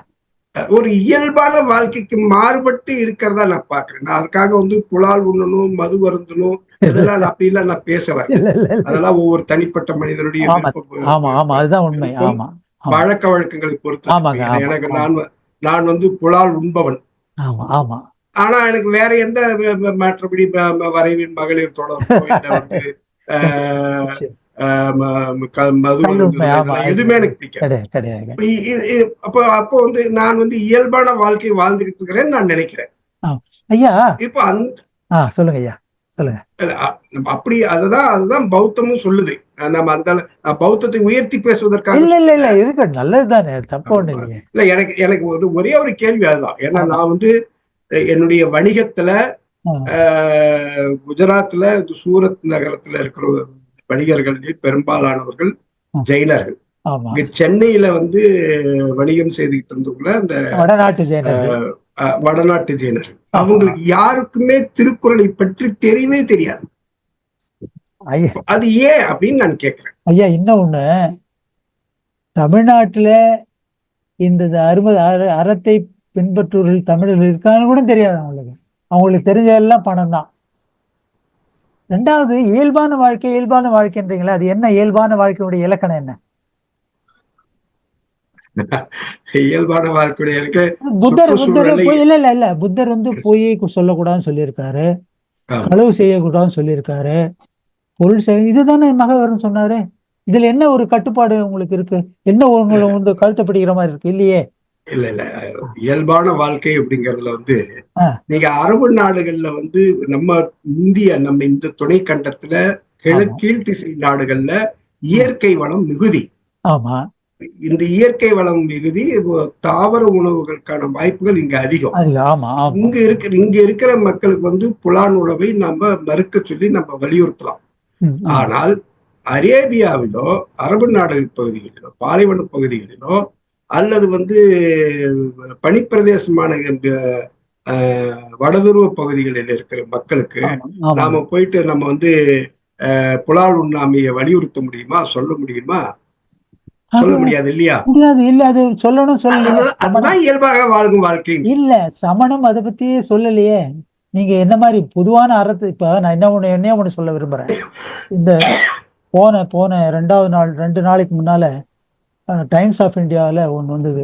நமீபியாவிலையும் உகாண்டாவிலையும் பெரிய பஞ்சம் ஏற்பட்டு இப்போ 300 யானைகளை வெட்டி அதனுடைய மாமிசத்தை மக்களுக்கு கொடுப்பதாக அரசு அறிவித்திருக்கு. அது தலையங்கம் கூட ஒன்று எழுதியிருந்தாங்க டைம்ஸ் ஆஃப் இந்தியா முந்தா நாள். நான் கூட போட்டேன், அந்த பதிவுகளில் போட்டேன். அதில் என்ன பண்ணியிருக்காங்கன்னா, ஒரு ஆண்டுக்கு பார்த்தீங்கன்னா 1 பில்லியன், அதாவது 80 விழுக்காடு மக்கள் மாமிச உணவு சாப்பிட்றவங்க தான் உலகத்தில் இருக்காங்க. அதற்காக 100 கோடி விலங்குகள் வெட்டப்படுகின்றன. அது இருக்குது. அதை பத்தி இதுக்கும் கிளாஷே இல்லையே. சமணத்துக்கு அதுக்கு கிளாஷே இல்லையே. வற்புறுத்தலையே. இல்ல, சமணம் சார்ந்தால் அது இருக்கணும் இல்லையா? எப்படி? சரிங்கய்யா, சரி. இது நம்ம நிதானமாவே பேச வேண்டிய தெரியுதுங்க. இல்ல, நானும் அஜிதாதாஸ் ஐயாவும் தனிப்பட்ட முறையில இதை பற்றி பல முறை பேசியிருக்கோம். அதனாலதான் இந்த தளத்திலேயே நான் அதை பகிர்ந்துக்கிறதுக்காக மற்றவர்களோடையும் பகிர்ந்துக்காக நான் பேசுறேன். இல்ல, அரேபியா கூட வேணாங்க ஐயா. தமிழகத்திலே திருவள்ளுவர் வாழ்ந்த சமூகத்திலே கல் உண்ட வந்தாங்க, மாம்சம் உண்டாங்க இருந்தாங்க. இருந்தாலும் இவரோட அருக்கருத்துக்களை சொல்றாரு. எடுத்தவங்க எடுத்துக்கிட்டோம். அது உண்மைதான், அது உண்மைதான், அது எல்லாருமே சொல்லிட்டாங்க. அரேபியாவுக்கு போக வேண்டியதே இல்லை, இங்கே தமிழகத்திலேயே சொல்றேன். இந்த அறக்கருத்துக்குள்ள எதிராக இருக்காங்களே, அவர் என்ன சொல்றாங்க, இதுதான் நல்லது என்ன நினைக்கிறாரு, வேணுந்தவங்க எடுத்துக்கிட்டோம், இல்லைன்னா நல்லது. திருக்குறளே அதான் சொல்லியிருக்கு. எப்பொருள் யார் யார் வாய் கேட்பினும் அப்பொருள் மெய்ப்பொருள் காண்பது, எப்பொருள் எத்தன்மையதாயினும் அப்பொருள் மெய்ப்பொருள் காண்பது அறிவுன்னு சொல்லியிருக்கு. அந்த அடிப்படையில் சூழ்நிலை இருக்கு, அந்த சூழ்நிலை இருக்கு. ஆமாங்க, மிக மகிழ்ச்சி. இது நிறைய நேரம் பேச வேண்டிய ஒரு தலைப்பு தான். அஷ்ரப் ஐயா கூட தங்களுடைய கருத்தை சொல்லணும்னு வந்து சொல்லியிருந்தாங்க. சொல்லுங்க ஐயா. மிஸ்டர் அஷ்ரப். பிதாமகர் ஐயா, வணக்கம். வணக்கம் ஐயா, வணக்கம். உங்களோட ஒரு முதல் ஒரு 50% சரியா கேட்க முடியல, நான் டிராவல்ல இருந்தேன். அப்பதான் இன்னைக்கு வெள்ளிக்கிழமை ஆச்சு, யார் பேசுறாங்கன்னு பார்த்தப்ப திடீர்னு உங்களோடையும் தெரிஞ்சோம்னா சரி, இது முக்கியமான தலைப்பாச்சு, சந்திக்கணும், கேட்கணும். ஓரளவுக்கு நான் உங்களுடைய பேச்சை நான் கேட்டுட்டேங்க. இதுல உங்கள்கிட்ட என்னோட கருத்தை சொல்றதுக்கு முன்னாடி சம்பத் அவர்கள் சொன்னாங்க, ஏன் வடநாட்டுல திருக்குறள் பாப்புலர் இல்லை அப்படின்னாரு. இது இல்லை, சமணர்கள் மத்தியில பெரும்பாலான வடநாட்டுல நீங்க போய் திருக்குறளை பத்தி நூல் தெரிஞ்சிருக்கணும் அப்படின்னா சமணர்கள் மத்தியில தான் ஓரளவுக்கு தெரிஞ்சிருக்கு, மற்றவங்க மத்தி தெரியல. 2 உதாரணம் சொல்றேன் நானு. ஒண்ணு, என்னோட அனுபவத்துல ஒரு ஜெயின் இருக்காரு. நான் டெல்லியில இருந்தப்ப எங்க காலனில நாய் பூனைக்கெல்லாம் சாப்பாடு போடுற 2 ஜீவன்கள் அவரும் ஒருத்தர். ஒண்ணு நானு, இன்னொருத்தர் அவரு. அவர் நான் தமிழ்நாட்டுக்காரன்னப்ப ஒரு ஹிந்தி திருக்குறள் எடுத்து வந்துட்டாரு என்கிட்ட கொடுத்துட்டு, Thirukkural please keep it, it will be useful for யூன்னு. அப்புறம் நான் சொன்னேன், ஓ திருக்குறள் வச்சிருக்கீங்களான்னு. அவரு அது ஒரு சமண நூலா ட்ரீட் பண்ணி வச்சிருக்காரு. இது ஒண்ணு. இன்னொன்னு, நான் என்னோட ஆபீஸ்ல ஒரு பொண்ணு கல்யாணம் ஆச்சு. அந்த பொண்ணு சமணர், வட இந்திய சமணர். அந்த கல்யாணத்துக்கு நான் கிஃப்டா திருக்குறளை கொடுத்துட்டு நடிமூர்லாம் முடிச்சு வந்ததுக்கு அப்புறம் 2 மாசம் கழிச்சு, thank you sir so much for this gift, I am very particular, நானும் ஹஸ்பண்ட் இந்த புக்கை வாங்கணும்னு நினைச்சிட்டு இருந்தோம், நீங்க கொடுத்துட்டீங்க அப்படின்னாரு. அப்போ வடக்கு இன்னொரு இது ஏன் பாப்புலர் இல்லை நான் திருக்குறள்ல, சமணர்களை விட்டுருங்க. என்ன காரணம்னா சரித்திர வரலாற்றே தாக்கம் தமிழ்ல இருக்கிற நூல்ல எதுலயும் வடநாட்டு நூல்கள்ல வர்ற தாக்கம் அப்படி கிடையாது. அங்கிருந்து இங்க வந்த தாக்கம் தான் நம்ம பார்க்க முடியுது. இது ஒரு சின்ன பிரதர் மாதிரி. தமிழ் தனி ஒரு பண்பாடு, தனி ஒரு வரலாற்று இலக்கிய வரலாறு இருந்தது. அந்த போட்டு 4-8 திசையிலையும் தாக்கம் மேல இருந்து தான் வந்திருக்கு. இந்த சேர சோழ மன்னர்களோட அந்த சொந்த ஆட்சி இல்லாம இருந்தா எப்பொழுதோ தமிழ் தெலுங்கு கன்னடம் மாதிரி தனியா ஒரு வடமொழி தாக்கத்தினால தாக்கப்பட்டு அதோட ஒரிஜினாலிட்டி போயிருக்கும். அது நீங்க மௌரிய பேரரசுல இருந்து முகலாய பேரரசு வரைக்கும் பாத்தீங்கன்னா அந்த வரைபடத்தை பாத்தீங்கன்னா எப்பயுமே சதர்ன் சவுத் இந்தியா தொடாமலே இருக்கும். இடையில இந்த கலாபரா காலம்ங்கிற அந்த காலத்துல மட்டும் ஒரு 2-3 நூற்றாண்டுகள் மட்டும்தான், அது கூட உண்மையா கிடையாது. எப்பயுமே தொடுவதுக்கு பிரிட்டிஷர்ஸ் வந்ததுக்கு அப்புறம் தான், ஆங்கிலேயர் வந்ததுக்கு அப்புறம் தான் ஒன்னாக்குனாங்க. அது வரைக்கும் தமிழகம் கேரளம் இது 2மே தனியாவே இருந்து மேப்லயே வரல. அது காரணம் ஒரு நல்லாட்சி இருந்தது, ஒரு தனி பண்பாடு இருந்தது, கெரோசினும் தண்ணியும் மிக்ஸ் பண்ணாத மாதிரி. அதனால தாக்கம் எப்பயுமே அங்கிருந்து தான் வந்திருக்கு. இங்க இருக்கிற நூல்களை பத்தி நம்மளுக்கு காளிதாசனை தெரியும் எல்லாருக்கும். இப்ப ஏதோ மோடி வந்தனால திருவள்ளுவரை பத்தி நிறைய பத்தி தெரியுது, இல்லைன்னா அதுவும் கிடையாது. மோடி சொன்ன ஒரே ஒரு நல்ல காரியம் என்னன்னா, திருக்குறளையும் எடுத்துட்டு உலகளவையில நேஷனல் லெவல்ல ஹிந்தில எல்லாம் போய் சொல்றாரு. ஏன் ஆர்மிக்கு மத்தியிலே போய் பேசுறாரு திருக்குறளை. அது என்ன அரசியல் நோக்கம் இருந்தாலும் மக்கள் மத்தியில ஓரளவுக்கு திருக்குறளை பற்றிய செய்திகள் போய் சேர்றது. அதனால இதான் காரணம். சமணர்கள் மத்தியில நார்த் இந்தியால திருக்குறள் நல்லா தெரிஞ்சவங்க இருக்காங்க நிறைய பேர். ஒண்ணு. ஐயா, நீங்க நூலாசிரியர் பெயர் இல்லாத நூல் திருக்குறள் ஏன் சொல்லல திருவள்ளுவர் தன் பெயர்லங்கிறதுக்கு இது ஒரு காரணம் சொன்னீங்க. இதுல என்னன்னா, நூலாசிரியர் பெயர் தெரியாத நிறைய நூல்கள் இருக்கு தமிழ்ல, வடமொழியில, எல்லா மொழியிலும். அந்த ஒரு கருத்தை சொல்லிடுறேன். இது திருக்குறளுக்கு மட்டும் பொறுத்த ஒரு யூனிக் ஃபீச்சர் கிடையாது. இன்னொன்னு, நீங்க திருக்குறள்ல வந்து அனைத்து கோட்பாக்களும், அதாவது நீங்க வந்து சமண மத கருத்துக்கள் மட்டும் சொன்னீங்க, எல்லாமே மற்ற அதன் பின் வந்த நூல்கள் வந்து எடுத்துக்கிட்டு சொன்னீங்க, சமண நூல்கள். அதுல ஒரு சந்தேகமும் கிடையாது, அது யாரும் மாற்று கருத்தை சொல்ல முடியாது. ஆனா சமண நூல்கள் மட்டும் இல்ல, மற்ற நூல்களும் எடுத்திருக்கு. ஆனா இந்த அளவுக்கு கிடையாது, ரொம்ப கம்மி, ரொம்ப குறைவாக எடுத்திருக்கு என்பது உண்மை. இப்போ வள்ளுவர் எதுல இருந்து எடுத்தாரு? ஏன்னா சமணம் என்பது தமிழர்கள் சமயம் கிடையாது, தமிழர் சமயம் கிடையாது, தமிழ்நாட்டில் உருவான சமயம் கிடையாது. ஒரு சமயத்தின் தாக்கத்தால் அவர் அந்த ஆர்வத்தில் அவர் சமணராக மாறி ஒரு பொதுப்பட கூறும் நூலை ஏற்றிருக்கார். அப்படிங்கிறது அவருடைய இறை கருத்துக்கள், கொல்லாமை, இன்னா செய்யாமை, இந்த மாதிரி கோட்பாட்டுகள் எதுல இருந்து எடுத்தாருங்கிறது, எந்த மரபுல இருந்து தெரிஞ்சு கத்துக்கிட்டாரா அப்படிங்கறத நீங்க சொல்லல. அத கொஞ்சம் சொல்லிட்டீங்கன்னா போதும். ஒண்ணு. இன்னொன்னு வந்து, இந்த அதிகாரங்கள் வந்து சிலப்பதிகாரல அதிகாரங்கள், ஒரு பாடல்ல நிறைய திருக்குறள் அதிகாரங்கள் அடிப்படையில இருக்குன்னு சொல்றீங்க. சிலப்பதிகாரத்துல எல்லா அதிகாரமும் அப்படியே பேரோட பட்டுன்னு வரும். அது அந்த மாதிரி ஒரு பேசேஜஸ் இருக்கு. இது ஒரு முன்னோடி சொல்றேன், திருக்குறளுக்கு முன்னோடி, அதை ஒண்ணு சொல்லிடுறேன். அப்புறம் என்னை பொறுத்த வரைக்கும் 133 அதிகாரங்கள்ல சுத்தமா நான் சமணம் என்று சொல்ல மாட்டேன், சிரமணம். இங்கதான் இவருடைய கேள்விக்கு நான் பதில் சொல்றேன். ஐயா கேட்டார, ஏன் இந்த பௌத்த மத கருத்துக்கள் இருக்குன்னு சொல்லி.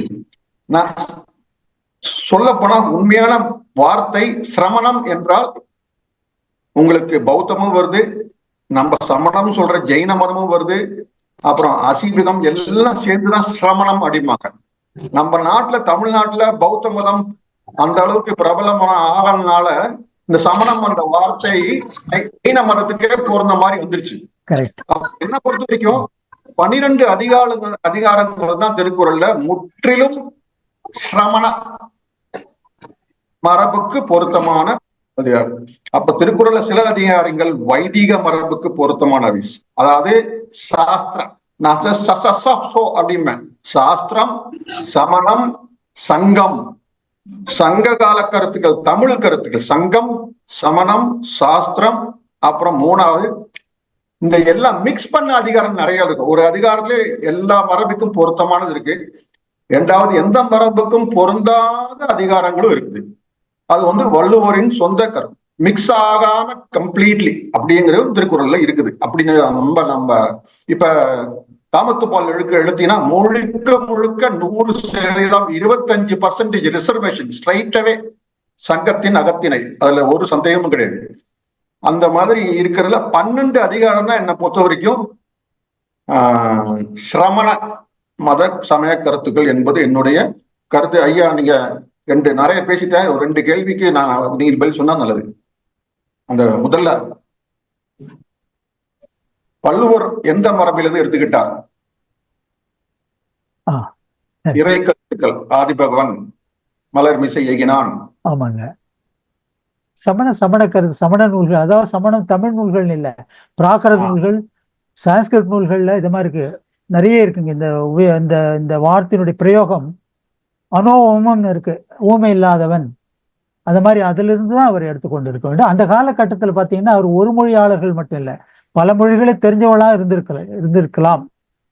ஆகவே அதுல இருந்து தான் அவர் எடுத்துட்டு இருக்க முடியும். அதுதான். நன்றிங்க. நன்றி. ஒரு அருமையான கருத்தரங்காக மாறிக்கொண்டிருக்கிறது. ஐயா குழந்தைவேல் ராமசாமி அவர்கள் கைவர்த்திருக்கீங்க. ஐயா சொல்லுங்க. ஐயா வணக்கம். பெருமைக்கும் ஏனை சிறுமைக்கும் தத்தும் கர்வமே கட்டளைகள். நான் அஜித் தாஸ் ஐயாவை பார்த்ததில்ல, ஆனா அவருடைய அந்த பொழிவு வந்து அவர் யாருன்னு எனக்கு தெளிவா காட்டியிருக்கு. அவரு வந்து ஐயன் திருவள்ளுவர் யாருன்னு காட்டுறதுக்காக வந்தாரு. அதனால அந்த நூல் சட்ட பைக்குள்ள போகிற மாதிரி சின்ன நூல் அப்படிங்கிறாரு. ஆனா கருத்துக்களை பார்த்தா அந்த பெரிய ஊதி மாதிரி ஊதி ஊதி ஊதி தோண்ட தோண்ட தோண்ட தோண்ட புது புது ஆபரணங்களா வந்து கொண்டே இருக்கின்றன. ஐயா நூலை சட்டப்பையில வச்சாரோ இல்லையோ, நம்ம எல்லாத்தையும் அவர் சட்டப்பைக்குள்ள போட்டு தூக்கி போட்டாரு அப்படிங்கறத உண்மை. நன்றிங்க ஐயா. இந்த நூல் வந்து எங்க கிடைக்கும், எப்படி வாங்கலாம் அப்படிங்கிற எனக்கு ஒரு செய்தியை வந்து இந்த குழுவுல போட்டாக்க அது இவ்வளவு கருத்துக்கள் வந்து அடங்கியிருக்கிறது மிக பெருமைக்குரியது. மிக்க நன்றிங்கய்யா. ஐயா, வாழ்த்துக்கள். 1947 பதிப்பிட்டது. கண்டிப்பா இது கிடைக்காது. நான் ஒண்ணு செய்யறது, ஸ்கேன் பண்ணி இந்த இதுலயே போட்டுறேன். யார் வேணாலும் டவுன்லோட் பண்ணிக்கலாம். சாஃப்ட் காப்பி இருக்குங்க, லிங்க் இருக்கு நம்ம இதுல மதுரையில லைப்ரரி இருக்குன்னு நினைக்கிறேன். நான் ஷேர் பண்ணிடுறேன். வேணாம். ஐயாவுக்கு ஒரு சின்ன வேண்டுகோள். அது என்ன அப்படின்னு ஒரு என்னன்னா, இந்த பிடிஎஃப் வடிவில கொண்டு போயிட்டீங்க அப்படின்னா எளிமையா நீங்க கொண்டு போயிடலாம். சரி, அது பிடிஎஃப் பண்றது எப்படின்னு யாராவது அந்த தொழில்நுட்பம் தெரிஞ்சவங்களை கேட்டுட்டு, சின்ன நூல் தான், பெரிய வேலையாவும் இருக்காது. பெரிய வேலை இல்லைங்க, சின்ன நூல். பிடிஎஃப் பண்ணிட்டா நம்ம நல்லா பரப்பிடலாம், எவ்வளவு நாளும் கொண்டு போயிடலாம். நிச்சயமா நாளைக்கே அதை பண்ணிடுறேன் நான். நன்றி. டாக்டர் திருப்பதி இருந்தாரு, எதுவும் பேசுறீங்களா டாக்டர்? மகிழ்ச்சி. இது ஒரு பெரியவர்கள் பேசுவது நான் மாணாக்கர் கேட்டுக்கொண்டிருந்தேன். ஆனால் முக்கியமான வரைக்கும் திருக்குறள் எதுவாக இருந்தாலும் பிஹோல்டர்ஸ் பெர்ஸ்பெக்டிவ் அப்படிம்பாங்க. ஒரு நாட்டோட கொடியே பார்க்கிறவங்களுடைய பார்வையை பொறுத்து இருக்கு, மாறுபடுங்கிறது தான். அதுக்கு திருக்குறள் வந்து வழிவகுக்குங்கிறது தான் என்னுடைய பார்வை. அதாவது கருணாநிதி கூட ஒரு இதுல சொல்லியிருப்பார், நல்ல குழந்தை இருந்தா எல்லாம் என் குழந்தைன்னு சொல்றதுக்கு ஆசைப்படுவாங்க அப்படிங்கிற மாதிரி. அந்த மாதிரி ஒரு இதுதான் திருக்குறள் ஒண்ணு. இந்த வடக்கு தெற்குங்கிறத பத்தி என்னுடைய ஒரு ஐயப்பாடோ ஒரு பார்வையோ இல்ல ஒரு புரிதலின்மையோட புரிதலோ அஷ்டப்சரா இருக்கிறதுனால இப்ப சோக்கால் இந்துத்துவாவுடைய அடிப்படையான சைவம் வைணவம் இல்ல அத்வைதம் துவைதம் எது எடுத்தாலும் அதனுடைய தத்துவங்களின் தொடக்கமாக இருக்கணும். அதற்கான பிசிக்கல் எடிஃபிசஸ், ஸ்ட்ரக்சர்ஸ், கோயில்கள், அதற்கான கட்டுமானங்களா இருக்கட்டும், அது தென்னிந்தியாவில் மட்டுமே உள்ளது.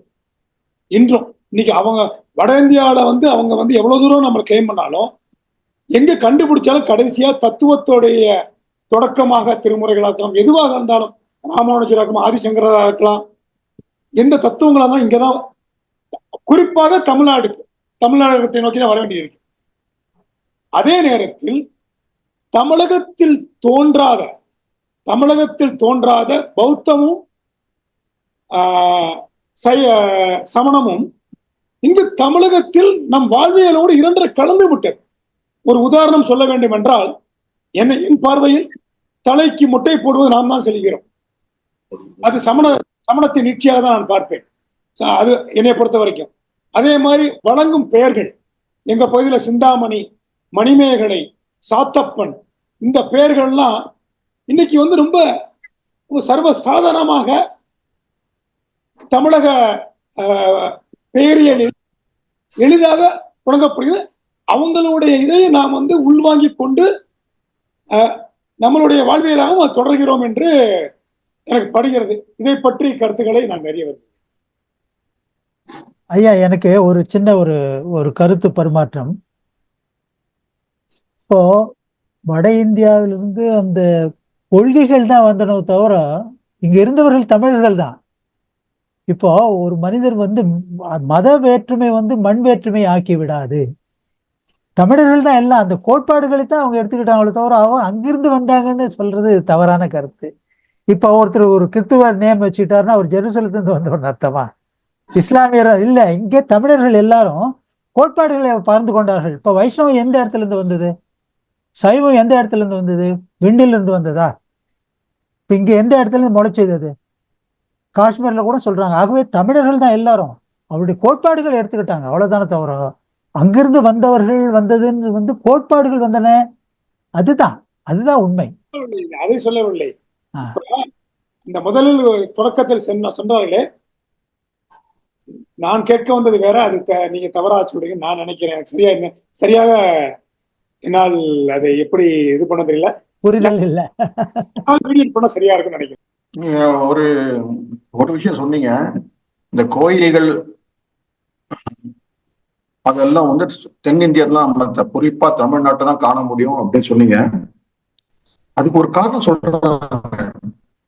இந்த சேர சோழ பாண்டிய மன்னர்கள் அந்த ஆட்சியில அந்த நான் சொன்னேன் முன்னாடி இருந்த அந்த மௌரிய பேரரசு முதல் உங்களுடைய முகலாய பேரரசு வரைக்கும் இது தனியா இருந்தது.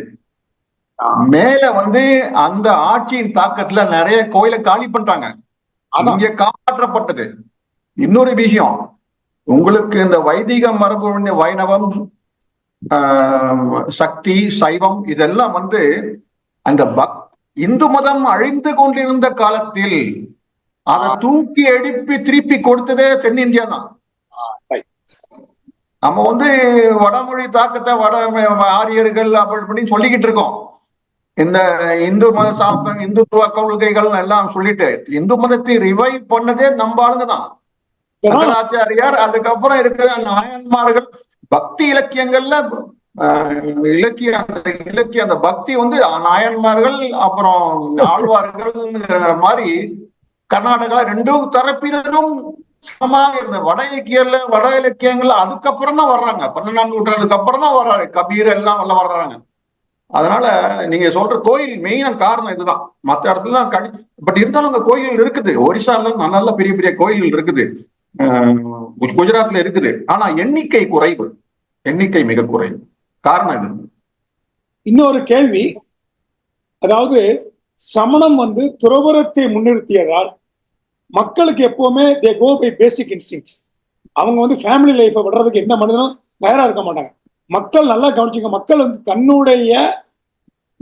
வந்து தன்னுடைய குடும்ப வாழ்க்கையை பெருசாக எடுத்துக்கலாம்.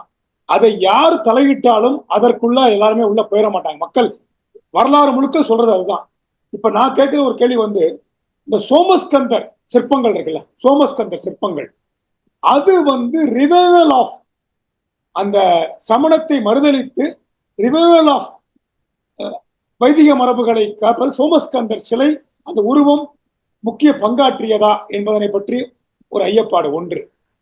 இரண்டாவது, மக்கள் வந்து இப்ப வந்து இதை கேட்டுரும், அப்புறம் நேரம் வந்தா மற்றதை பேசும். இதை மட்டும் மற்றவர்கள் வழியோடணும். இது தவறான கருத்து. இல்லறத்தை வந்து அவங்க போற்றவில்லை, துறவரத்தை வலியுறுத்தின எந்த ஆதாரம் இருக்கு? என்ன ஆதாரம்? பிம்பம் அது மாதிரி பிம்பம் உருவாக்கப்பட்டது நான் சொல்லிட்டேன் முதல்லயே. வைதிகம் எப்பொழுது சமணத்தை அழிக்க வேண்டும் வந்ததோ அப்ப இது மாதிரி பிம்பத்தை உருவாக்கிட்டாங்க. இது இவங்கெல்லாம் துறவுதான், இவங்கெல்லாம் ஒண்ணு காட்டுக்கு தான் போக சொல்றாங்க, அது மாதிரி ஒரு பிம்பம் உருவாக்கிட்டாங்க. அதை இன்னும் பரப்பி கொண்டு இருக்காங்கன்னு சொல்றாங்க, புரிதல் இல்லாமல்.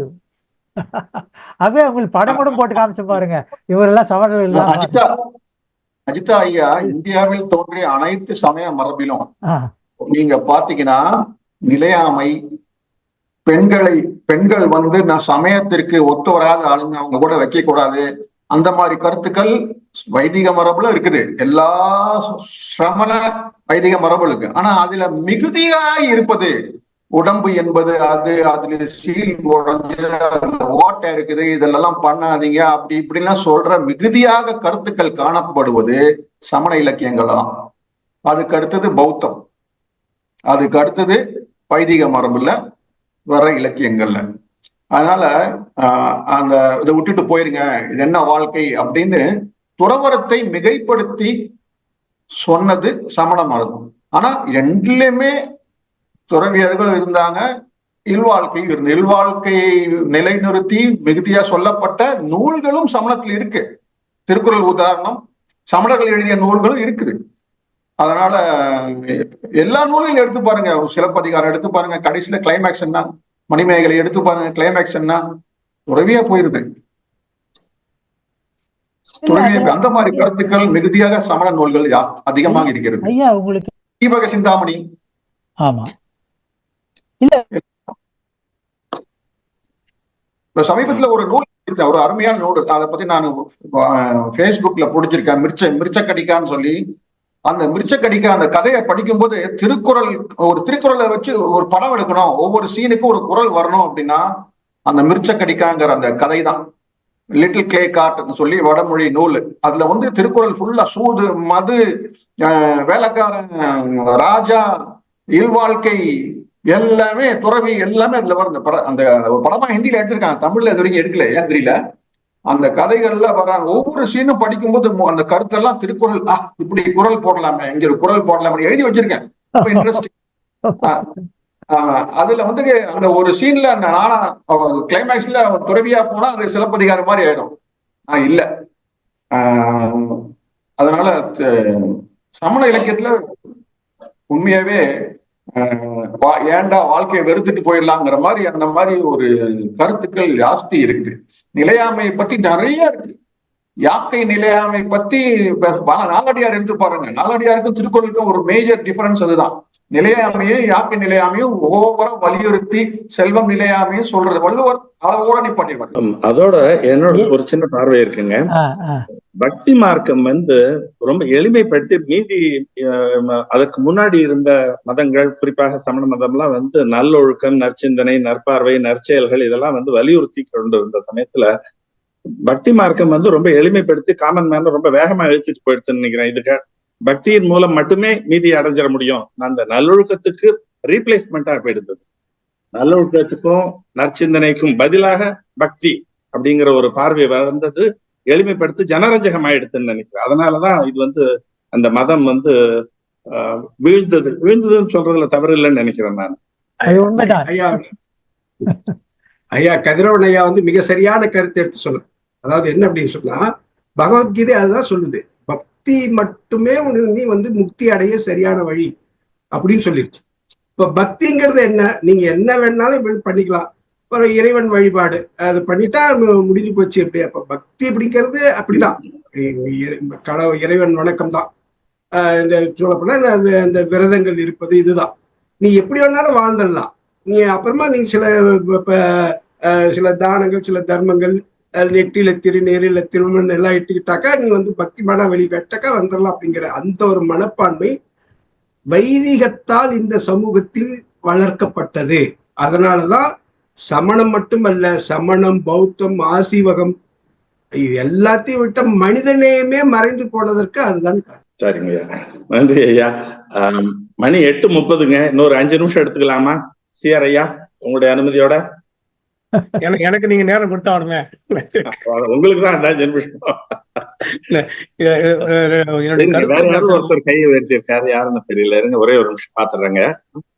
இல்ல வேற யாரும் இல்லைன்னு நினைக்கிறேன். சரி, வேற யாராவது? சக்கரபாணி ஐயா, வேற எதுவும் பொன்னியின் செல்வன் ஏதாவது சொல்ல விரும்புறீங்களா? இல்லைங்க. ஓகே, வாங்க ஐயா. சிஆர் ஐயா வாங்க ஐயா. இல்ல, என்னுடைய சில கருத்துக்கள், அப்புறம் ஒரு 1-2 கேள்வி மாதிரி அந்த சில கேள்விகளுக்கு கருத்தாடல்ல வந்து விடை வந்தது. ஒன்று வந்து இதில் குறிப்பிட்ட மாதிரி இந்த சமணம் என்பது மகாவீரர், புத்தர் அந்த பீரியட்ல 2 பேரும் சமகாலத்தவர்கள். ஒரு 20 வருடம் தான் நம்ம தான் கூகுளில் தேடி பார்த்தா ஒரு 540, ஒரு 560, 2 பேரும் சமகாலத்தவர்கள். ஆனால் நேராக சந்திச்சுட்டாங்கிறதுக்கான ஒரு எவிடன்ஸ் இல்லை. அது அர்ஷர் போன்றவங்களுக்கு தான் தெரியாது ஒன்று. அதனால வந்து 2 கிட்டத்தட்ட சமகாலத்தவர்கள். வள்ளுவர் வந்து தென்னிந்தியாவை சேர்ந்தவர், தமிழர், அதில் எந்த விதமான தகராறும் கிடையாது. தெய்வ கொள்கை யாருன்னு போட்டு அவர் படம் போட்டு காமிக்க முயற்சி பண்ணீங்க, உங்கள் படமே வரல, கனக அஜித் தாஸ் படமே வரல, அவர் கோவிந்தராஜ் கோண்டோடைய படமும் வரல. ஏன்னா வள்ளுவருக்கு இதெல்லாம் ஒரு அல்லது அறத்துக்கு காலத்துக்கு இதெல்லாம் தெரியும். இதெல்லாம் வச்சுட்டு நீங்கள் சண்டை போட்டுட்டு இருக்காதீங்க, நான் யாருங்கிறத விட்டுருங்க, நான் சொன்ன விஷயம் என்னான்னு நீங்கள் பிடிச்சிக்கிங்க அப்படிங்கிறது தான் இந்த செய்தியோடைய மெசேஜை நான் பார்க்குறேன். இறை கொள்கைன்னு ஒன்று உண்டு, இறை மறுப்பாளர்னு ஒன்று உண்டு, உலகை படைத்தவன்னு ஒரு கொள்கை உண்டு, உலகை தானாக உருவாக்கியதுன்னு ஒரு கொள்கை உண்டு. அந்த கொள்கை இன்டர்நெட்டில் மணிமேகலையில் 9 விதமான, அங்கே இந்து சமயமே கிடையாது, மணிமேகலையில் இந்து சமயம் கிடையாது. வைதிகம் வேதம் பேசப்படுகிறது, பிராமணிசம் பேசப்படுகிறது, ஆசீவகம் பேசப்படுகிறது, சமணம் பேசப்படுகிறது, சைவம் பேசப்படுகிறது, எல்லாம் தனித்தனியாக தான் இருந்தது. இது காலத்தோடைய வரலாறு. இது இந்து சமயங்கிறது பின்னால் வந்து ஆதிசங்கரர் போன்றவர்கள் வந்து முயற்சி எடுத்து ஒன்றா சேர்க்கறதுக்கு எல்லா கதையும் சொல்லி, மாமா மச்சான் கதையை சொல்லி எல்லாம் ஒன்றா இருக்கணும், சண்டை போட்டக்கூடாது, சண்டை போட்டால் வேற பிரச்சனையாக வரும்னு சொல்லி ஒரு முயற்சி அது, அந்த காலகட்டத்தில் நடந்த முயற்சி அது. மற்றபடி இந்த கருத்துக்களை போற்றியவர் அப்படின்னு பார்த்தோம்னா இன்னைக்கு வள்ளலார் இருக்காரு. அவர் தமிழ் சமணரா? கிடையாது. ஏன்னா தேவர் குரலை அவர் தேவர் குரல் சொல்லுவார். இன்னைக்கு ஐயா வந்து அடிக்கடி வந்து தேவர்னு சொல்ல பயன்படுத்தினாரு. தேவர் குரலை ஒரு முறையான ஆசான்ட்ட படித்தா மரணமில்லா பெருவாழ்வு வந்து முதல் அதிகாரத்திலே தெரிஞ்சிடணும்னு சொல்லி அவர் சொல்லிருக்கார். அவர் சமணரா? இந்த கருத்தை ஏற்றுக்கிட்டார் அவர் சமணரா? அதே மாதிரி தான் வள்ளுவர் வந்து இந்த கருத்துக்கள், பல கருத்துக்கள் இந்த மண்ணில் இந்த மண்ணில் வழங்கி, இந்த மண்ணில் நான் சொல்றேன், தமிழ்நாட்டில் மட்டுமல்ல, அவர் ஒரு தமிழர். இந்த மண்ணில் வழங்கிய கருத்துக்கள் பலவற்றையும் ஏற்றுக்கொண்டவர், இறை ஏற்பை கொண்டவர். அவர் வந்து ஒரு கருத்து வைக்கிறார். கேரளாவில் சிவானந்தர்னு இருக்கார். அவர் ஈழவ மரபை சார்ந்தவர். அவங்க ஒரு 40,000 பேர் 50,000 பேர் வந்து புலால் மறுத்தல், கல்லுண்ணாமையை முழுக்க கடைபிடித்து அவங்க வந்து, அவர் இப்போ அண்மையில் தான் அவர் மறைஞ்சார். அவர் என்ன மலையாள சமணர்? அவரு இல்லை. அதே மாதிரி நாராயணகுரு வள்ளுவத்தை போற்றியவர், அவர் என்ன சமணர்? அவரு. அப்ப வள்ளுவர் வந்து அது மாதிரி இந்த மண்ணில் தோன்றிய ஏதோ ஒரு மரபில் வந்திருக்கக்கூடியவர். அவர் கண்டிப்பா தமிழகத்தில் தோன்றியதால வந்து சமண மதம் வந்து இந்த மண்ணை சாராது, தமிழகத்தை சாராது சமண மதம். ஏன்னா மகாவீரர்லேருந்து தொடங்குது, அது நமக்கு தெரிஞ்ச வரலாறு. அவருக்கு முன்னாடியே இருந்தவங்க பல குருமார்கள் இருந்தார். அவர் 24வது தீர்த்தங்கர்னு சொல்றாங்க. அப்ப இப்ப பல மரபுகளை உள்ளடக்கி, பல மரபுகளின் சார்த்தை உள்வாங்கி வள்ளுவர் ஒரு இறை நம்பிக்கையோடு ஒரு கருத்தை படைக்கிறார், முன்வைக்கிறார். அதுதான் வள்ளுவங்கிறது என்னுடைய புரிதல்ங்கிறது. மற்றபடி வந்து இன்றைய உரை வந்து ஒரு மிகச்சிறப்பான உரை. ஏன்னா எப்பவுமே வந்து வள்ளுவத்தில் எங்கேயுமே பரிகாரம் சொல்ல கிடையாது. இதை பண்ண இதை செஞ்சு தப்பிச்சுக்கலாம்னு எங்கேயுமே சொல்ல கிடையாது. இன்னும் மாற்றுக்கிறது வள்ளுவர் ஆழமா என்ன சொல்றாருன்னா, தீயவை செய்தார் கெடுதல் நிழல் தன்னை வியாது அடி உரைந்தற்று உன்னை துரத்தி துரத்தி அடிக்குங்கிறாரு. இப்ப இந்த கொள்கை வந்து பரிகாரத்துக்கு எதிரான ஒரு குரலா நான் பாக்குறேன். நான் இதுல வள்ளுவத்துல எங்கவும் பரிகாரம் சொல்ல கிடையாது. சடங்கு சம்பிரதாயத்தை பத்தி சொல்றாரு, ஆனா இன்னென்ன சடங்கு செய்யணும்னு சொல்ல கிடையாது. சிறப்போடு பூசனை செல்லாது. ஏன்னா ஒரு காலத்துல வந்து தெய்வ வழிபாடு இருந்திருக்குது, தெய்வத்துக்கு என்னென்ன சடங்கு எல்லாம் பண்றது இருக்கு. ஆனா அந்த பூசனை கூட நடக்காது மழை பெய்யலைன்னா. அப்ப மழைதான் ஆதாரம்னு சொல்றாரு. அது மாதிரி வள்ளுவர் இந்த நூல் மூலமா என்னை பொறுத்த வரைக்கும் வலியுறுத்த வந்தது ஓர் இறை கொள்கை. அந்த இறைக்கு வந்து குணத்தை வச்சு சொல்றாரு. இத்தனை குணங்களும் பொருந்தி வந்த அந்த தூயவன், வாளறிவன், தூய அறிவினன், இல்லை எல்லா சமயங்களும் வந்து பின்னால வந்து எல்லா சமயங்களும் வந்து அந்த வள்ளுவத்தை எடுத்து போற்றி கொண்டு வந்துட்டு இருக்காங்க. எனக்கு ஒரே ஒரு இந்த கேள்வி முன்ன கூட சொல்லிட்டாங்க, இருந்தாலும் அவர் அஜித் தாஸ் ஐயா மூலமா நான் கேட்க விரும்புகிறேன். வள்ளுவர் தமிழர். அவர் ஒரு காலகட்டத்தில் இந்த பகுதிக்கு வந்த அந்த சமண மதத்தை ஏற்று அவர் என்ன ஒரு மதமோ அந்த பிறவியில் அவர் சமணராக இருக்க வாய்ப்பே கிடையாது. ஏன்னா இந்த மண்ணில் தோன்ற கிடையாது. அப்போ அவர் ஒரு ஒரு பல மதத்தோடு ஏற்று அப்படிதான் போயிருக்க வாய்ப்பு இருக்கு. ஆனால் தான் எழுதிய நூல் சமண நூல் அல்லங்கிறது அஷர் போன்ற ஆய்வாளர்களே திரும்ப திரும்ப சொல்றாங்க. ஏன்னா 12 அதிகாரங்கள் வேற அதிகாரம் இருக்குன்னு சொல்றாரு, காமத்தப்பால் முழுமையும் வேற இருக்குன்னு சொல்றாரு. அதனால வந்து அது சமண நூல் அல்ல, தமிழ் சமணராக இருக்கக்கூடும், சமணத்துக்கு மாறியவராக இருக்கக்கூடும். வந்து ஆனால் எழுதியது சமண நூல் அல்லங்கிறது அறிஞனுடைய முடிந்த முடிவு. இதை பத்தி உங்க கருத்து ஏதாவது இருந்தா சொல்லுங்க. ஆனா இதை என்னுடைய கருத்தை மட்டும் வச்சுட்டேன், இது விவாதத்துக்குரியது அல்ல, சொல்லலாம். இப்போ ஒரு கருத்தை நான் சொல்ல விரும்புகிறேன்.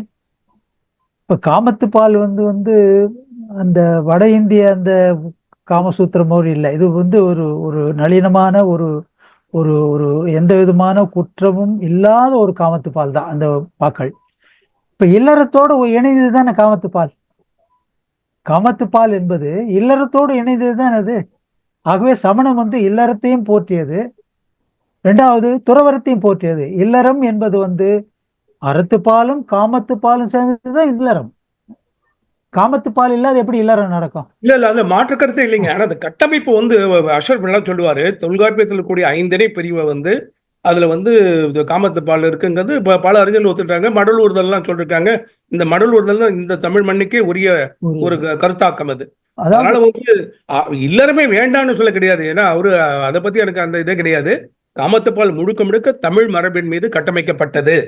எல்லாரும் தான் உலகம் பூரா தான் எல்லாம் கல்யாணம் பண்ணிக்கிறாங்க, குழந்தை பெறுறாங்க, அது கிடையாது. அந்த காமத்துப்பால் பிரிவுகள், அதில் உள்ள கருத்தியல்கள் வந்து கருத்தாடல்கள் சங்க இலக்கியத்தையும் தொல்காப்பியத்தையும் ஒட்டியது அப்படிங்கிறது. ரெண்டாவது வந்து நானே முதல்ல அதை குறிப்பிட்டேன். இந்த இல்லறத்தை வலியுறுத்தாதவர்கள் துறவரத்தைத்தான் அதிகம் வலியுறுத்தவர்கள் எங்கேயுமே இல்லை. உங்களோட ஒத்துக்கிறேன்.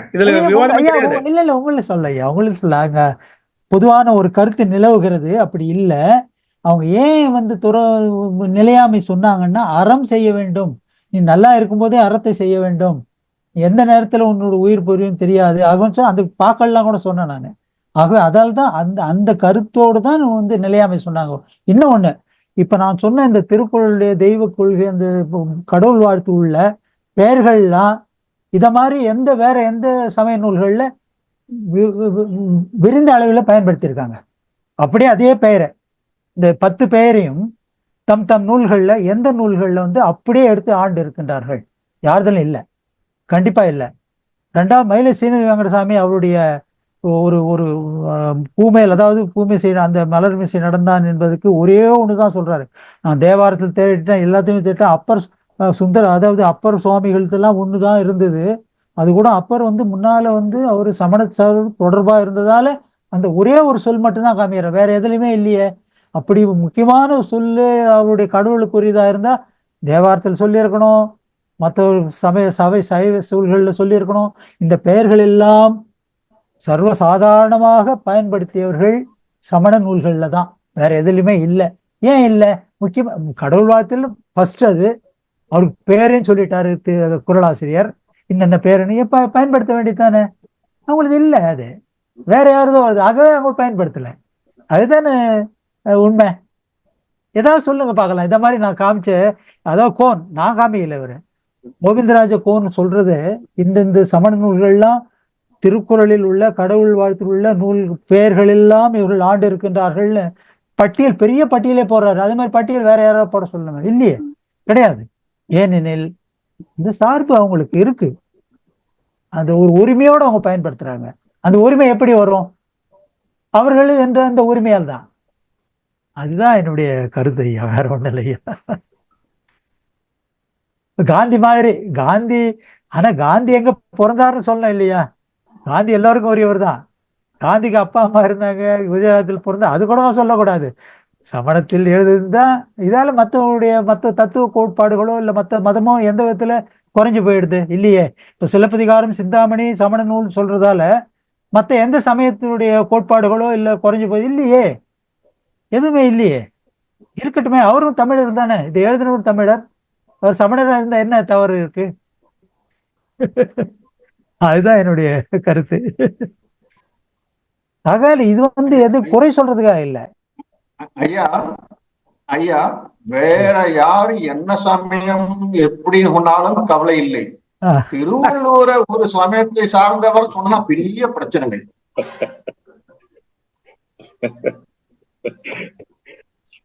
சரியா சரியா. அடுத்தது நாம் நிகழ்ச்சியின் இறுதியாக ஒரே ஒரு செய்தி. திருவள்ளுவரை இந்த சமயத்தை சார்ந்தோம்னு சொன்னா பெரிய சிக்கல் வந்துடும். ஆனா அதே நேரத்துல திருவள்ளுவர் எடுப்பார் கைப்பிள்ளையா இருக்கிறாருங்கிறதையும் மறுக்க முடியாது. யார் வேணாலும் திருவள்ளுவர் எங்காலும் சொல்லிக்கலாம், அவ்வளவுதான். நல்லதுங்க, மகிழ்ச்சி ஐயா. நிறைவு பகுதிக்கு வந்து விட்டோம். ஐயா செல்வராஜ் அவர்கள் நன்றி. எல்லோருக்கும் வணக்கம். இது நவீனதரம் நூல்நயம் அமைப்பின் 82வது நிகழ்வு. இதுல திருக்குறள் தெய்வ கொள்கை பற்றி ஐயா வித்வான் பூமா கோவிந்தராஜ கோன் அவர்கள் எழுதிய புத்தகத்தை பற்றி பேராசிரியர் கனக அஜித் தாஸ் அவர்கள் மிக அருமையான உரையாற்றினார். சிறிய புத்தகம் என்றால், ஆனால் அது கடல் போல் விரிந்து கிடக்கிறது. இந்த வரையில் இத்தனை நேரம் எடுத்துக்கொண்டு இந்த புத்தகத்தை ஆராய்ந்து அலசி பல அறிஞர் பெருமக்கள் பல கருத்துக்களை கூறினார்கள். அவருடைய நயவுரை மிகவும் அருமையாக இருந்தது, விவாதத்துக்குரியதாக இருந்தது. இந்த நயவுரை பற்றி திரு தகடூர் சம்பத் ஐயா அவர்கள், திரு அஷ்ரப் ஐயா அவர்கள், திரு குழந்தைவேல் ராமசாமி அவர்கள், டாக்டர் திருப்பதி ஐயா அவர்கள், கடைசியில் இதில் கலந்து திரு CR ஐயா அவர்கள், இவருடைய கருத்துரைகள் மிகவும் உபயோகரமாக இருந்தது. அதாவது இதுவே ஒரு பெரிய நயவுரையாக இருந்தது. எங்களுக்கு மிகவும் நன்றி. உங்களது கருத்துரைக்கும் எங்களுக்கு இது போல ஒரு வாய்ப்பை தந்த உங்களுடைய திறனுக்கும் எங்களது நன்றியை தெரிவித்துக் கொள்கிறோம். இதில் வரவேற்புரை அறிய திரு சக்கரபாணி ஐயா அவர்கள், நயமுறை அறிமுகம் செய்த திரு பொன்னியின் செல்வன் ஐயா அவர்கள், நயவுரை ஒருங்கிணைப்பாளர் திரு கதிரவன் ஐயா அவர்களுக்கும் எங்களது பேரார்ந்த நன்றியை இந்த 3 அமைப்பின் சார்பாக சொல்லிக் கொள்கிறேன். அடுத்து இதை தொய்வில்லாமல் நடத்தி வரும் வலைத்தமிழ், வள்ளுவர் தொழில் குடும்பம், கற்க கசூர் அமைப்பினருக்கு இந்த எங்களுடைய நன்றியை தெரிவித்துக் கொள்வோம். இதை பதிவு செய்யும் திரு சுரேஷ் அவர்களுக்கும் எங்களுக்கு நன்றியை தெரிவித்துக் கொள்வோம். அடுத்து, கற்றதனால் ஆய பயணனுக்குள் வாழறிவன் நற்றால் போழார் எனில் வாழ்க வள்ளுவோம், வாழ்க வள்ளுவோம், வளர்க தமிழ் என்று கூறி இந்த நிகழ்வினை முடிவுக்கு கொண்டு வருகிறேன். நன்றி, வணக்கம்.